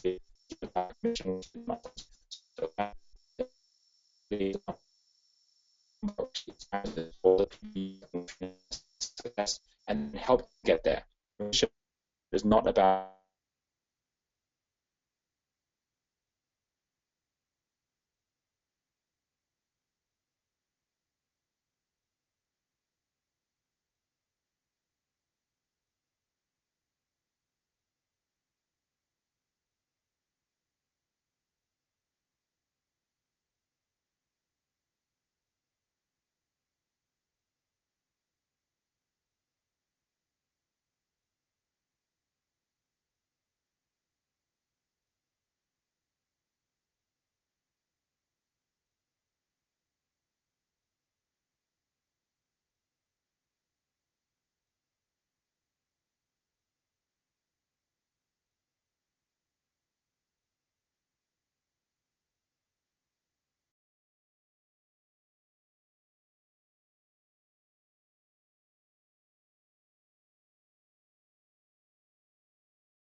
as an athlete, you're going to need to go to a higher definition on actually mastering whatever it is you're looking to do, and really understand that there's a science to it, and there are people out there doing that every day really like this, right? Okay, so that's really around that. Okay, and just kind of wrapping it up, for Deborah and Jeremy, that's the flight deck I mentioned. You answered your own question. I think that freeing up Jeremy's time to find that person is the key to this, right? However, just in exactly the same way that someone like Joe might go to the chef or go to her project manager and say, what do you actually want to achieve and how can I help you achieve it? You need to do the same with a PA. So what I mean by that is, let's say you bring a PA on, the PA is going to free up X amount of your time. You work out what's that time worth. So let's say you say, hey, if I actually got that extra time and I actually applied it the way I'd normally apply it, that would generate an extra, let's call it $20,000, let's say, right? So you work that out and you find out what that is. When you bring the PA on board, and that's someone who can actually come in, I'll show you how you guys can find interns and things as well, right? And how we're doing it. But you bring that person on board, and you don't just say, your job is to do my emails, or your job is to do our accounts. You bring them on board and say, your job is to help me free up my time. Because if you free up my time, the whole goal here is that will allow me to bring 20 grand onto the top line of the business. And what that means is I need to do this and this and this. I need you to manage me to get that time aside and to help me find solutions to it, because I can't see all the solutions the way you'll be able to see the solutions. Are you up for that? Because if you can do that, then we can actually then go forward and generate even more. You could even put them on a bonus, which is, if I hit that number, I'm going to give you a bonus. So they're now focused not on trying to get their job done by the task, where they could say, well, I did my emails and I did everything you asked me to do, but you and didn't get the extra business in, so you're saying, well, I can't afford you, and they wouldn't understand why, because they did what you asked. But instead, you've got them on a project now, which is, this is a $20,000 project, and we're going to run this together, and your job is to manage me to make sure I use my time effectively. So that PA will now manage you as opposed to you thinking you need to manage them. They'll be checking in, like every week. Did you make those calls? Did you generate the money yet? No. Well, why didn't you generate it? Because of it. Okay, what can I do to help you to make sure it happens? You're going to be focusing at the fact that their effectiveness is not going to be measured by whether they're going to get their job done. Their effectiveness is measured by whether they're helping you get your job done. And if at the end of that time you actually make the 20 grand, you're going to say, well, that was helpful. I got it on the PA. I paid her 4 grand. I made 20 grand. How cool is that? Maybe I need another PA, right? But you really can see how, by connecting up your success with their success, life gets much, much, much easier, right? So I'm just going to put that down here. Whenever you bring anyone on board, the job is not the whole point is for them to manage you, right? And I do this with every single person I bring on board. I say, how can they come on board to help manage all of us better? And we will actually do that, right? On every different project, we'll say, imagine we're pretty disorganized. You're coming on board to work with us. How would you manage us to make sure this job gets done? We just did that with our Salesforce team. We came on board. We said, show us what templates you'd use, how you set up the meetings, how you set up the agendas, so that if we show up and we've been too busy to do all the things that you think we should have done, you are still able to manage us well to get the job done. Because if they can't manage us well, we don't have the time to manage them well, right? So it's one of the most important things is select people on the basis that they're going to help direct things, as opposed to you having to take on all the work, okay? I'm going to add one extra thing in here as well before I get on to the rest of what I want to share on promotions. And that is this whole thing about partnerships, new business, right? What you're talking about there is more partnerships, right? Let's create a new product and let's work on that product together in such a way that we can make it successful, but use the promotion plan so that you're testing something for at least 3 to 6 months. So you say, look, what would success be? Success is that we work together on this new product and that this new product achieves $50,000 of sales, all right? And we reckon we can do that in 6 months. What do you think? Can we do that? Because if we go for 6 months and we make no money, none of us are going to be happy, right? Yeah, so what's success look like? We're making 50,000 sales. You ask them, what does success look like for them in 6 months' time? They might say, not 60,000. Like if we do 20,000 and we got a product, but we're feeling good about it, we'd be pretty happy. Maybe you compromise, okay? Maybe it's like, okay, let's do 40,000. We're going to do 40,000 sales. Everyone agrees. And you say, what would failure look like? What would it look like if this goes really badly wrong? Well, failure would be that we make no sales at all, or that we just can't get on with each other. Okay, let's write these things down. What would that look like? All right. Okay, so let's talk about what happens in the case of failure. If after 6 months it really doesn't work, and let's imagine we've all put our best intentions in, we've worked really, really hard, and it hasn't worked for whatever the reason is, what do we do at that point? maybe you say, well, I think we should actually separate ways without trying to do some kind of like big post-mortem, and just say, hey, shit happens, didn't work out, and still be good friends. Okay, good, that's what we're going to do if that happens, right? Or you say, well, we'll give the chance to extend, but if we don't extend, then no hard feelings. Deciding now instead of later is all about having an easy problem instead of a hard problem, which is that later on, everyone's going to say, I put this much time in, how can you say you're going to stop now? It's like, but we need to stop now because it's costing us money, blah, blah, blah. And you end up with all these issues. Ahead of time, you have none of those issues. And the second thing is you say, what happens if it succeeds? Well, if it succeeds, we should turn this into a company. Totally. So if in 6 months' time we hit that number, we then set up a company. We set up the company separate. You have this percentage of it. We'll have this percentage of it. Is that what we want to do? Yeah. Okay. Would you be willing to put that money in to actually help? I don't want to put the money in. Okay, then let's not set up a company. Let's actually have it as a division within our company, but we'll give you a percentage of revenue share until we get to double the size, and then we'll have our own company. Okay, deal. Right? So you're deciding on this stuff ahead of time, and everything you do is going to be in that funnel of like failure and success, but you've decided ahead of time what that looks like, okay? That makes all the difference. Criteria for and that's a product partnership, right, which obviously is different from a company where you're giving away equity, and never get involved in any equity. In my rule, for at least 12 months with anybody until they're proven that they can work at green level and they can take profit streams and move them ahead without you, right?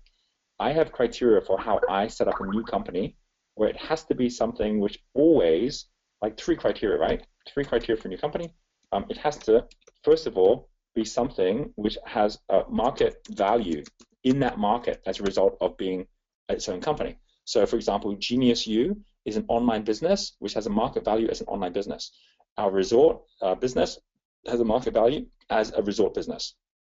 Our Fast Forward Your business does not have any market separate as an event business because it's related to all our mentoring. And our mentoring also doesn't have any market value as a mentoring company separate, so they're all going to be part of an education business, and that also has a market value. So it has to have a market value based on a certain market, right? Or else there's no point doing it that way. The second thing is you might have market value based on a market, but it has to have something also where you actually have employable leaders, which means if we were saying we're going to create a resort which is going to be filling itself up by doing entrepreneur retreats, and we're going to run this whole thing in such a way that it has its own marketing department, blah, blah. We say, well, it's going to be impossible to find someone like that because there are no employable CEOs that currently run resorts that do events like that. So we're on a losing streak if we go looking for someone like that. But if we actually say, no, it's a resort that's run as a resort, and it's got a partnership with an education company that's going to actually sell the seats, great. Now we can find someone in the education company who knows how to sell seats into programs, and we can find someone who can manage resort, because there's lots of them out there. So it's got to be something that has, as a business, the ability to find easily a CEO to run it. Because if you're doing a business that's got lots of different things in it, you're never going to get there, right? So that's the second thing. And the third thing is it has to be something that market value means that you can sell some of it, or you can grow in some way. Employable leaders means that you've got someone who can manage it, which means it's going to be a value. It's going to give you your time back as well, right? And so that's important. And then the final thing is it has to be something which actually, where it makes sense that there is a very clear model, revenue and cost model that you can follow, so you can copy it. Because if there aren't others out there like that, there's no point setting up a separate company to do it, right? So I always have that 3 criteria, which is why each of my companies are simple to find others out there like it, because I've divided and designed it in such a way that that's the case. Some of us have a company that's doing 2 things, and we've somehow figured out how to make it work, but no one can run both things, so separate it out into 2, or bring things together. But otherwise, that's really the criteria, but always test it first. That was what I'd say on that. Okay, so that's all the green stuff, right? Now, yellow I've covered quite a lot already, because you heard me go through that. So let me go through your specific areas with extra. So I'm going to start with Michelle. And so Michelle, has actually shared here all of this around saying, context. Michelle's kind of gone through and said, how do I find context, and how's that going to help me? So Kyron, I just met, and Kyron's been a Crystal member for 3 years now, and he has an entire brand, as I'll show you, around young investors. He just said, that's what I want to do. I said, you have to pick a brand. For a while he didn't, and so he was just chasing business. But he said, no, I'm going to actually be, in for young investors, and that then led him to create the Young Investors Network, which is separate from his property business. He has people come and support him because he supports young investors. So he gets really great people in who help finance his property deals, and he's got lots of property deals out here. So here's Karen, all his stuff that he's got, creating freedom, all this kind of stuff. It's taking a while to load. But he's been in the press, he's been out there, with his story. He's done a really good job with all of that. And he's now connected up with Simon Zucchi because he has now taken his young investors network out into Europe, and he's going to use Simon's model. So the two of them are working together on that. And he's got lots of different people who are young investors who are part of his mentor group, and then who actually get into syndicates and invest in different properties with him. So that way, it's not about can I trust the people I'm working with? These are people already that he's actually brought on board to work with, and here's all of the different stuff that he's got as well. And he's in his early 20s, so he's done really, really well. Basically made multi-millions through Crystal Circle by choosing a niche, and then from that niche, then partnering with people and able to grow just by simply following things I'm saying. So and he's now moving out to the Netherlands because his whole business can run for itself in New Zealand right now as well. So important. I'm just giving an example of what happens the moment you say, right, I've got a niche. It doesn't have to be a niche in a particular area. It can be a niche just like Karen for a particular demographic, like young people, but it's a niche which he's passionate about and where he can actually then bring people together who believe in the same things he believes in and want to hang around people just like the ones that he wants to hang around as well, right? So that's my example that I'm giving to all of you, but especially to you, Michelle. And to answer your question about what about the bank deal, I'd take it. If you can do it for 4 days instead of 5, great. If you can't, then at least minimize the time you need to spend in it. But take it because at least it gives you extra flow. It gets you connected in with the people in the banking industry that have money. And you might decide that your niche is going to be to help people in the banking industry who make their money through that industry to invest in property so they're actually getting appreciating assets. I mean, that's a great niche, and you know lots of people in banking already, and that way, again, you're able to take their money, get it involved in your syndicate and your fund, and then you've got the money you need, and you're getting to them in ways that no one else can because you're in the industry, and then at the same time, you're actually able to go out there, find the good deals, get the right partnerships for the financing. I mean, that's a perfectly viable niche, right? But it's finding something which makes it easy for you and that you're passionate enough about it to say, I can own that niche and be the number one in that niche as well, right? So that's one thing that I would share, okay? Coming over to Andrew, and I'm going to come back to everyone else here as well.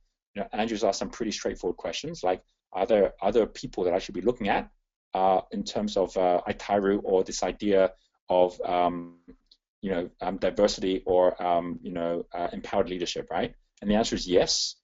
Probably the best example out there would be something like World Blue, right? So World Blue runs this really, really great project, which is called Freedom and Democracy at Work. So it's all about kind of like everyone being in a freedom-centered environment where everyone is working towards each other's strengths.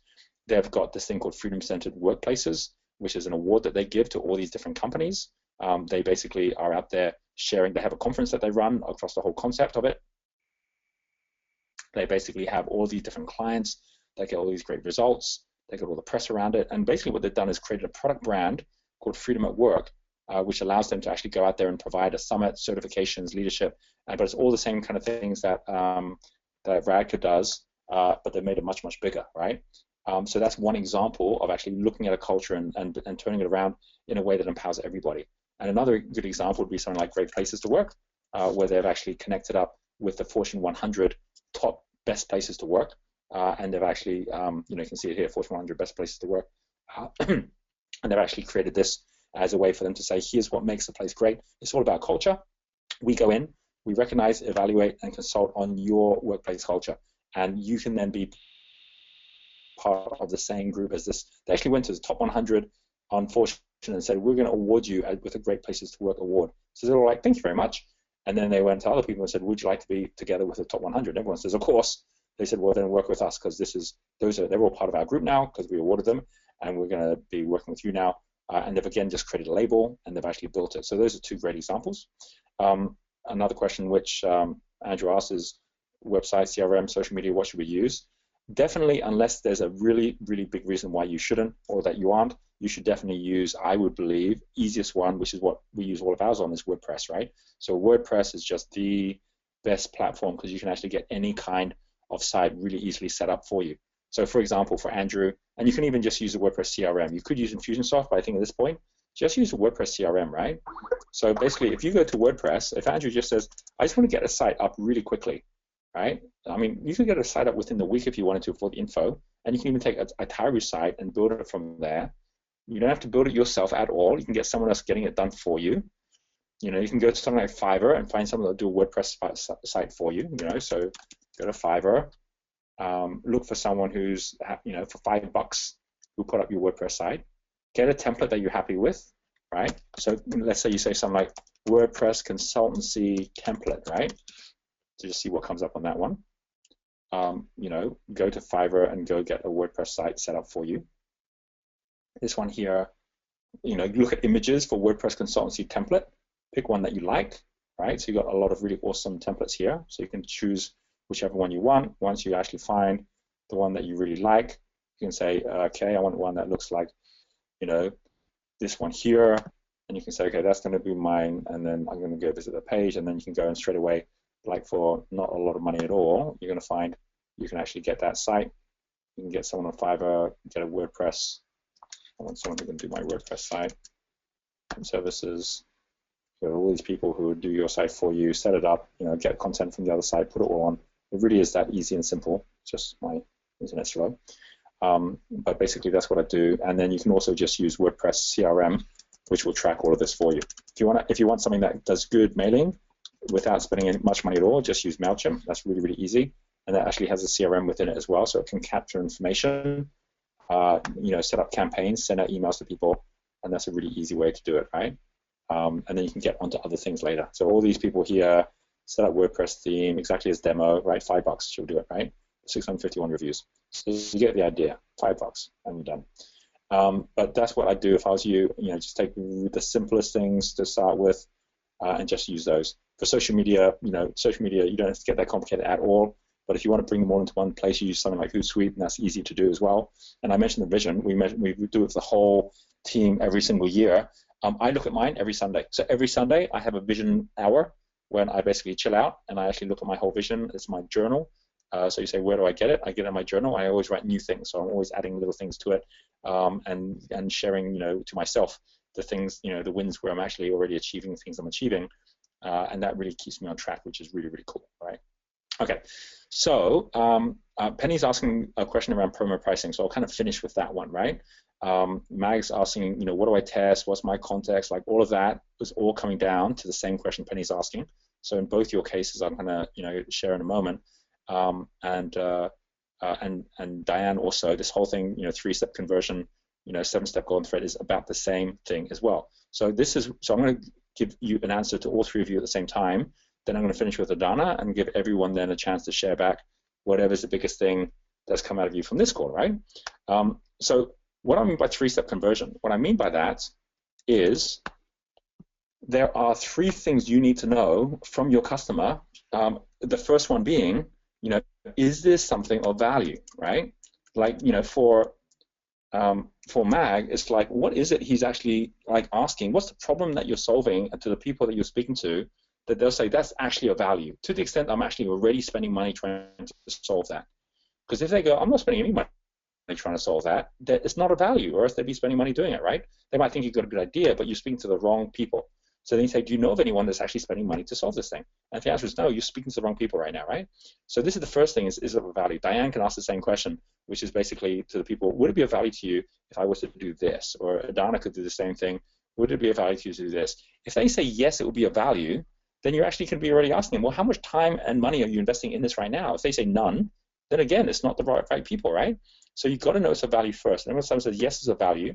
Now, how do I get people, you know, talking about FFYB examples, how do I get to know if it's a value to people that I meet? How I know is that if I'm at an event, I would actually very specifically say to people, if you'd like to know about iLab, stay behind, because you'll have a chance to find out if this is the right thing for you or not. Maybe out of 200 people, only 40 stay behind. But guess what? They're the ones who see a value. That means that the rest don't even see the value in it enough to stay behind, which is great. I don't want them to be there because I don't want to waste their time. If it's online, I know if it's a value or not because I give them, when they come to my website, a pop-up with something for free. You know, if they're not willing to give their email address to get this free thing, it clearly is not a value. So I want to just talk to the people that say, yes, this is a value to me, which means I've got to have a funnel which gets just to those people. Once I have those people, then I know at some point or other I have a sale, because as long as I know what they want to buy, I can sell it to them. But I need to know what they're going to buy. So there's two things that are a cost to getting something. One is time. So the first thing is it value for time? Is this person willing to give time? Adana found it was value for time. They were willing to have her time for 2 days for free. And so this is the question, would you come to this thing if it was for free? Yes, I would. All right, okay, then what do you think the cost of it would be? How much would you be willing to pay for it? That's the question. Only after you know, number one, they can see value in it, and number two, they're willing to invest the time in it. If you have a program which is like, hey, come on board, get this, and they're like, I can get that online. Of course I see value, but I can get it online. Why would I come and see you? That's going to cost me time as well. Well, then it means they don't see the value for time, which means they're not going to pay you anything for it. So value for time is when you've actually got them saying, yes, I'm willing to give some time for it. And we'll do that, like if someone stays behind and we're with them and we find out, like, if we've got a 2-week program, 4-week program, which actually, if it gets you higher results, would be the one you'd want to go for. If they say, well, even this higher result, I still only go for 2 weeks because I've only got that much time, or I only go for 3 days, then you get that value for time.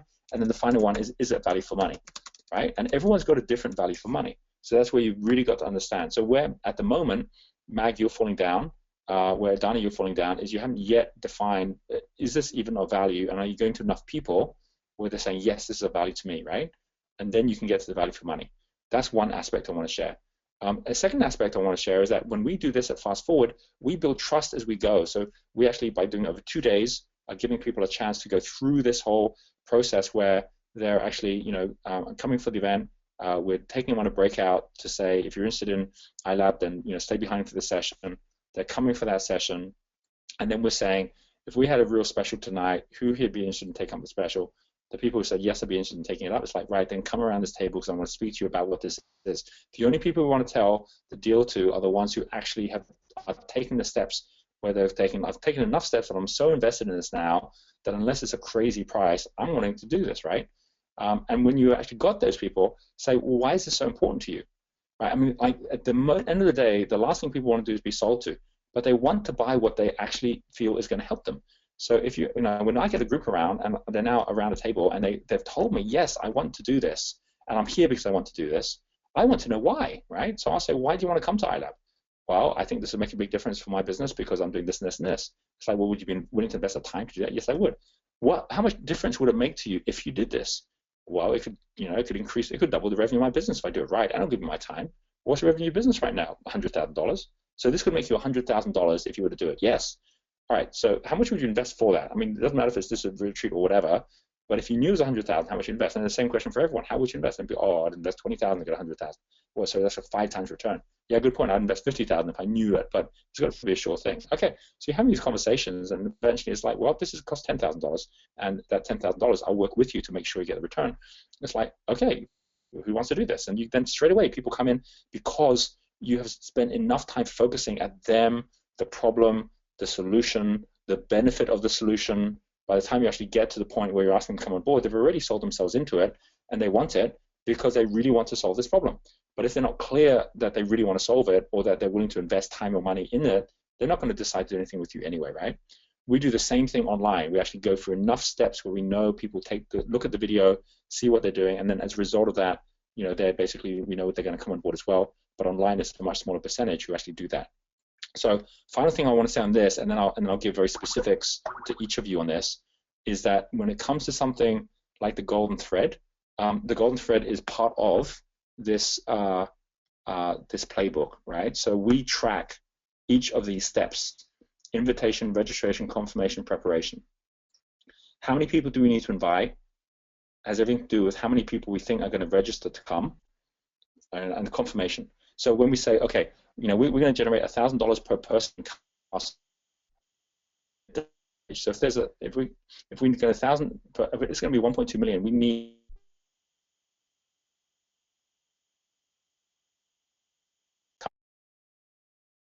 from it.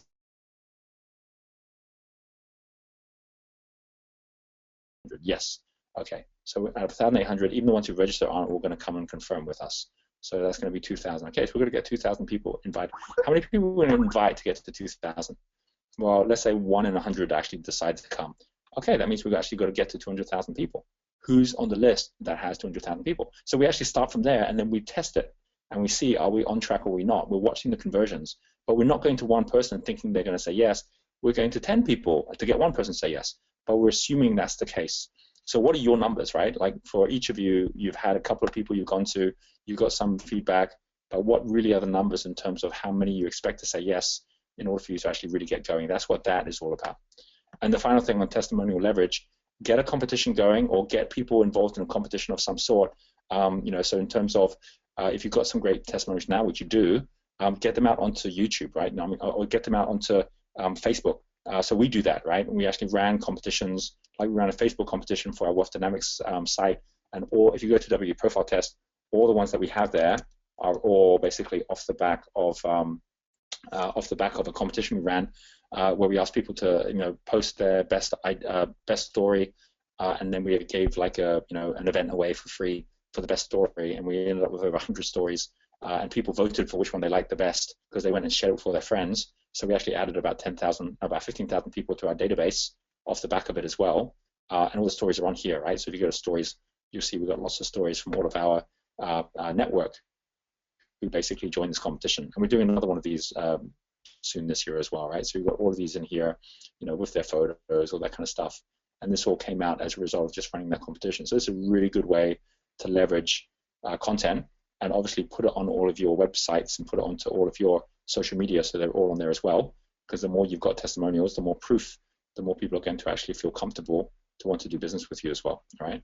Okay, so final things, onboarding, Adana. So in your case, onboarding means like getting from a point where someone is saying, yes, I see value, to where someone says value for time, that someone says value for money, and those are conversations you're going through.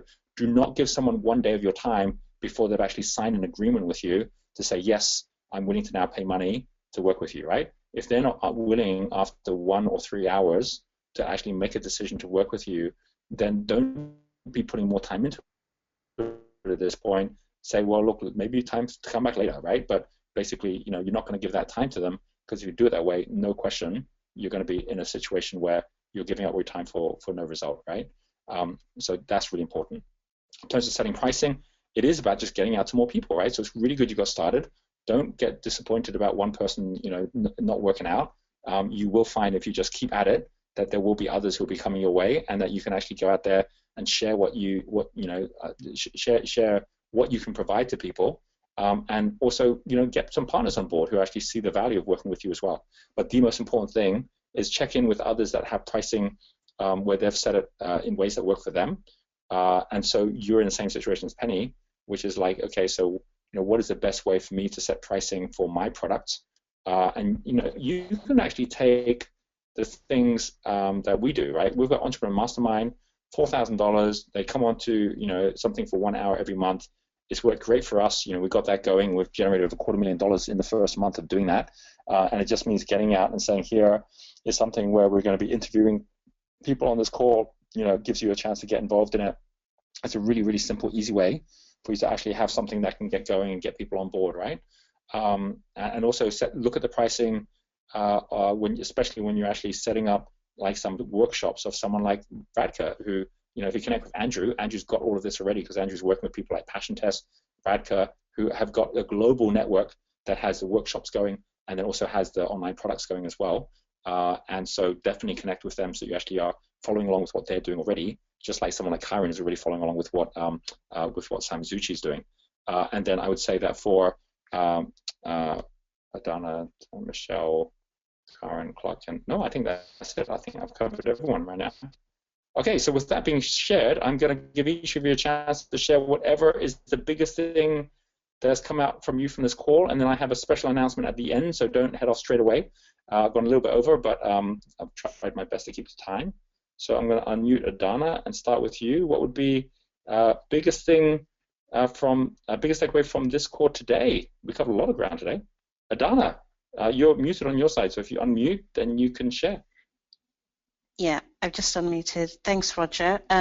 It's been a really great call for me, actually. I think even though I'm not quite green level yet, all the planning stuff has been really, really fantastic. So I know what I'm aiming for. I guess also that just the last few bits you mentioned for me around onboarding and the golden thread. So around invitation and registration has been really useful.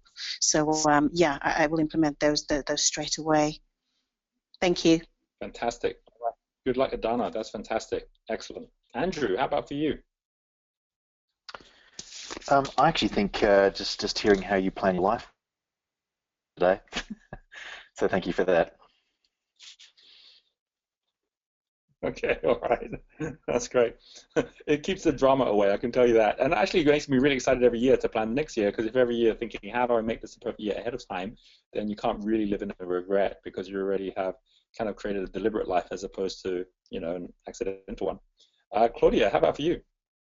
Hi. When hiring somebody, see how they are able to free up your time, and it's for them to manage you instead of for you to manage them. That was quite amazing.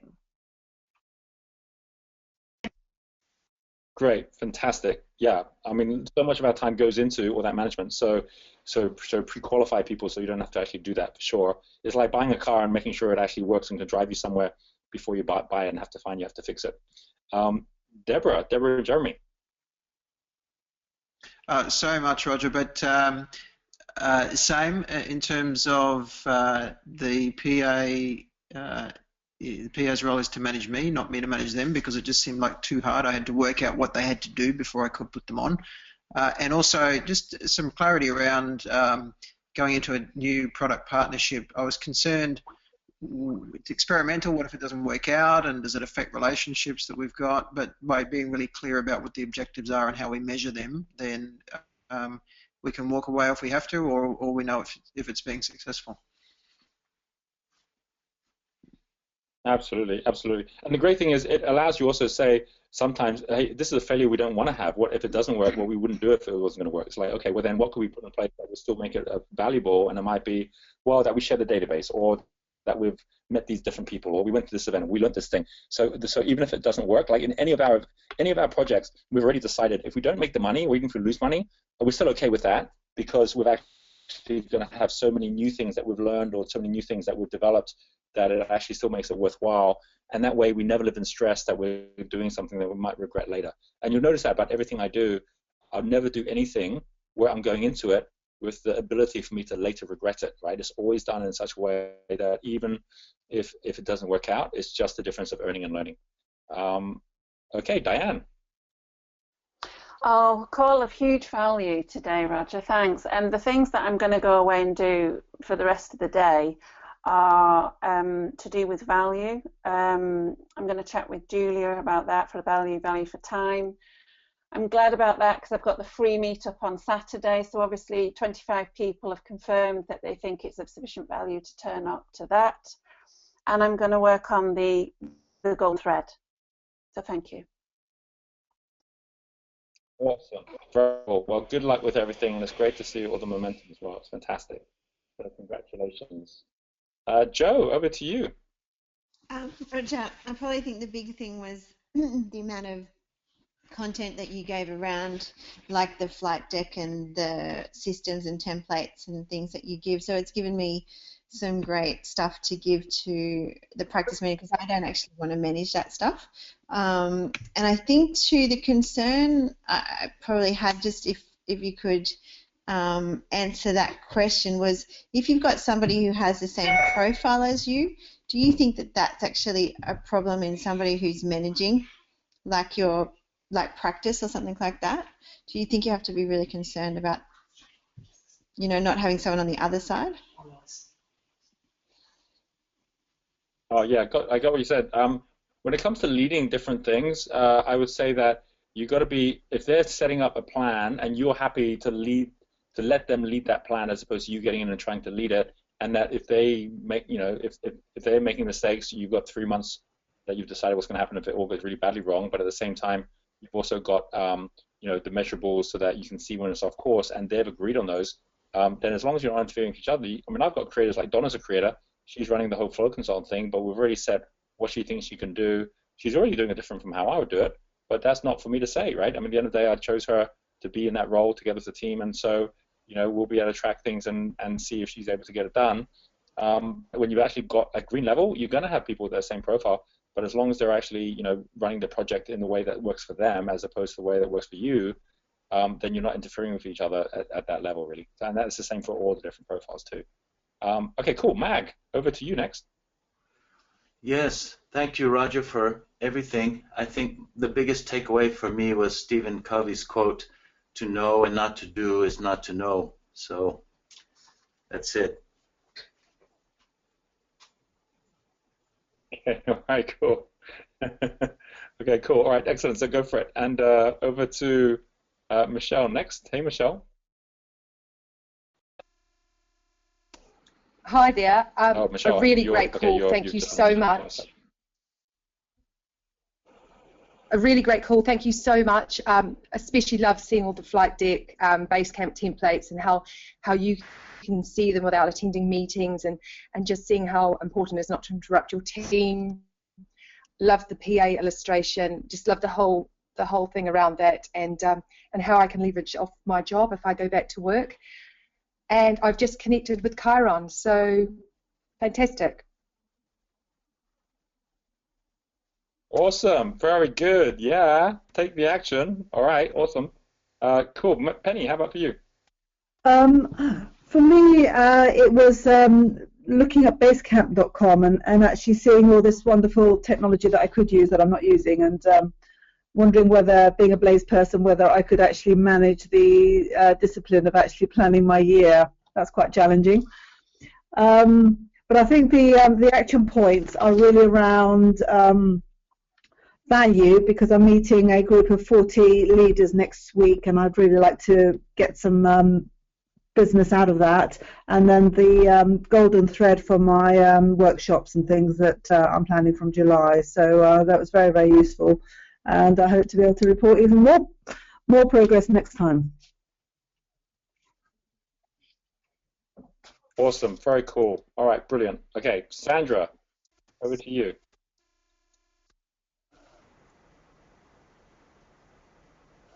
Nope, you still got a challenge with Sandra, so that won't work. All right, okay. I was going to show you a final thing which was on here, and that was that we have actually got.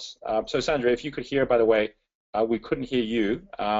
You could post on the Facebook notes here whatever's biggest learning, so we can capture that as well. And then on the next call, we'll see if we can work out what's happening with the sound and everything like that as well, right? So you can actually post down here. And anyone else who's got any other thoughts or connections or comments, you can obviously post down here too. The last thing I wanted to share, because there was meant to be a link, but it looks like it hasn't quite got up yet, which was on our Crystal Circle conference. So the Crystal Circle conference we've now got, or we did have last night, but it seems to have gone for a moment. The link, I'm going to post it on here as well, on everything that's going to be happening. You guys know it's going to be happening, 29th of October, 30th of October, but this is basically for you to have all the details of it so that you can actually make a decision if you're going to be coming. I really hope you do. I think we have most of the Crystal Circle members this year deciding to come along to it. We're actually going to extend it a bit. So on Thursday, when you get there, we're going to have a poolside party just for all our Crystal Circle members. On a Friday, we're going on a catamaran trip, which is going to be awesome. So you're going to get to know from all around the world, all our members. Over the weekend, we have an evening that night where some of our other Entrepreneur Institute people, like from the Mastermind or from iLab, will be joining us as well. Some of you will be inviting to actually give talks over the weekend, and everyone's going to be involved in planning out 2016 together. And we, for those of you who came last year, there's some really cool stuff. When you get the link to the page to go and book up and so on, you'll see us there. And the reason I'm sharing this earlier is all the spots inside Vision Villas, I think, are going to go very quickly. And even in the closest resorts, they're going to go quickly. So it's kind of like a first come, first serve in terms of where you end up during the time. And we're also going to do a Halloween fancy dress, which is going to be an awesome party on the Saturday night. So lots of really cool stuff, big band on the Sunday, lots of really great celebration. But you actually plan out your entire time as well by being a part of this as well. Some people are staying for the Masters afterwards. Some are staying for the iLab before. And we've got like a kind of a cost rate to cover all accommodation, all food, all of everything really, which is basically $750 to cover everything for the full 4 days. If you can only make it for the weekend, then it's like $600, and you can bring a partner along as well, which is kind of cool, right? So, we'll give you all the links, the details. Already, you can see here that you can contact Jody directly to say, yep, I want to come. and we can get you in there. And as soon as I have the link, I will post it up there so you see it as well. July is the month of the year when we don't have a Crystal Circle call because lots of people are on holiday, and that includes me. But that doesn't mean that anything shuts down. We've got all of the Crystal Circle group going for any questions and anything that you have, any updates and things you have as well. Go ahead and do that. And next Tuesday, we have got another super special live session in Melbourne, which will be awesome. So do join that if you can. I know it's a kind of a weird time for people in England, but it's a really cool time that you can actually get connected to a lot of the Australian members that will be there, which includes some of the people on this circle as well. So that was the main thing I wanted to share. Really hope you can make it to our Crystal Circle conference. That's a bit of a heads up on it, and we'll connect with you again as soon as next Tuesday if you join that call we're going to be running from our Melbourne event. So that's it for now. Thanks everyone so much, and really congratulations on all the movement in all the right direction. I think it's awesome. And we'll catch up with you on the next call. Thanks, Darius, also for organizing it. And we'll speak to you all later. All right, bye.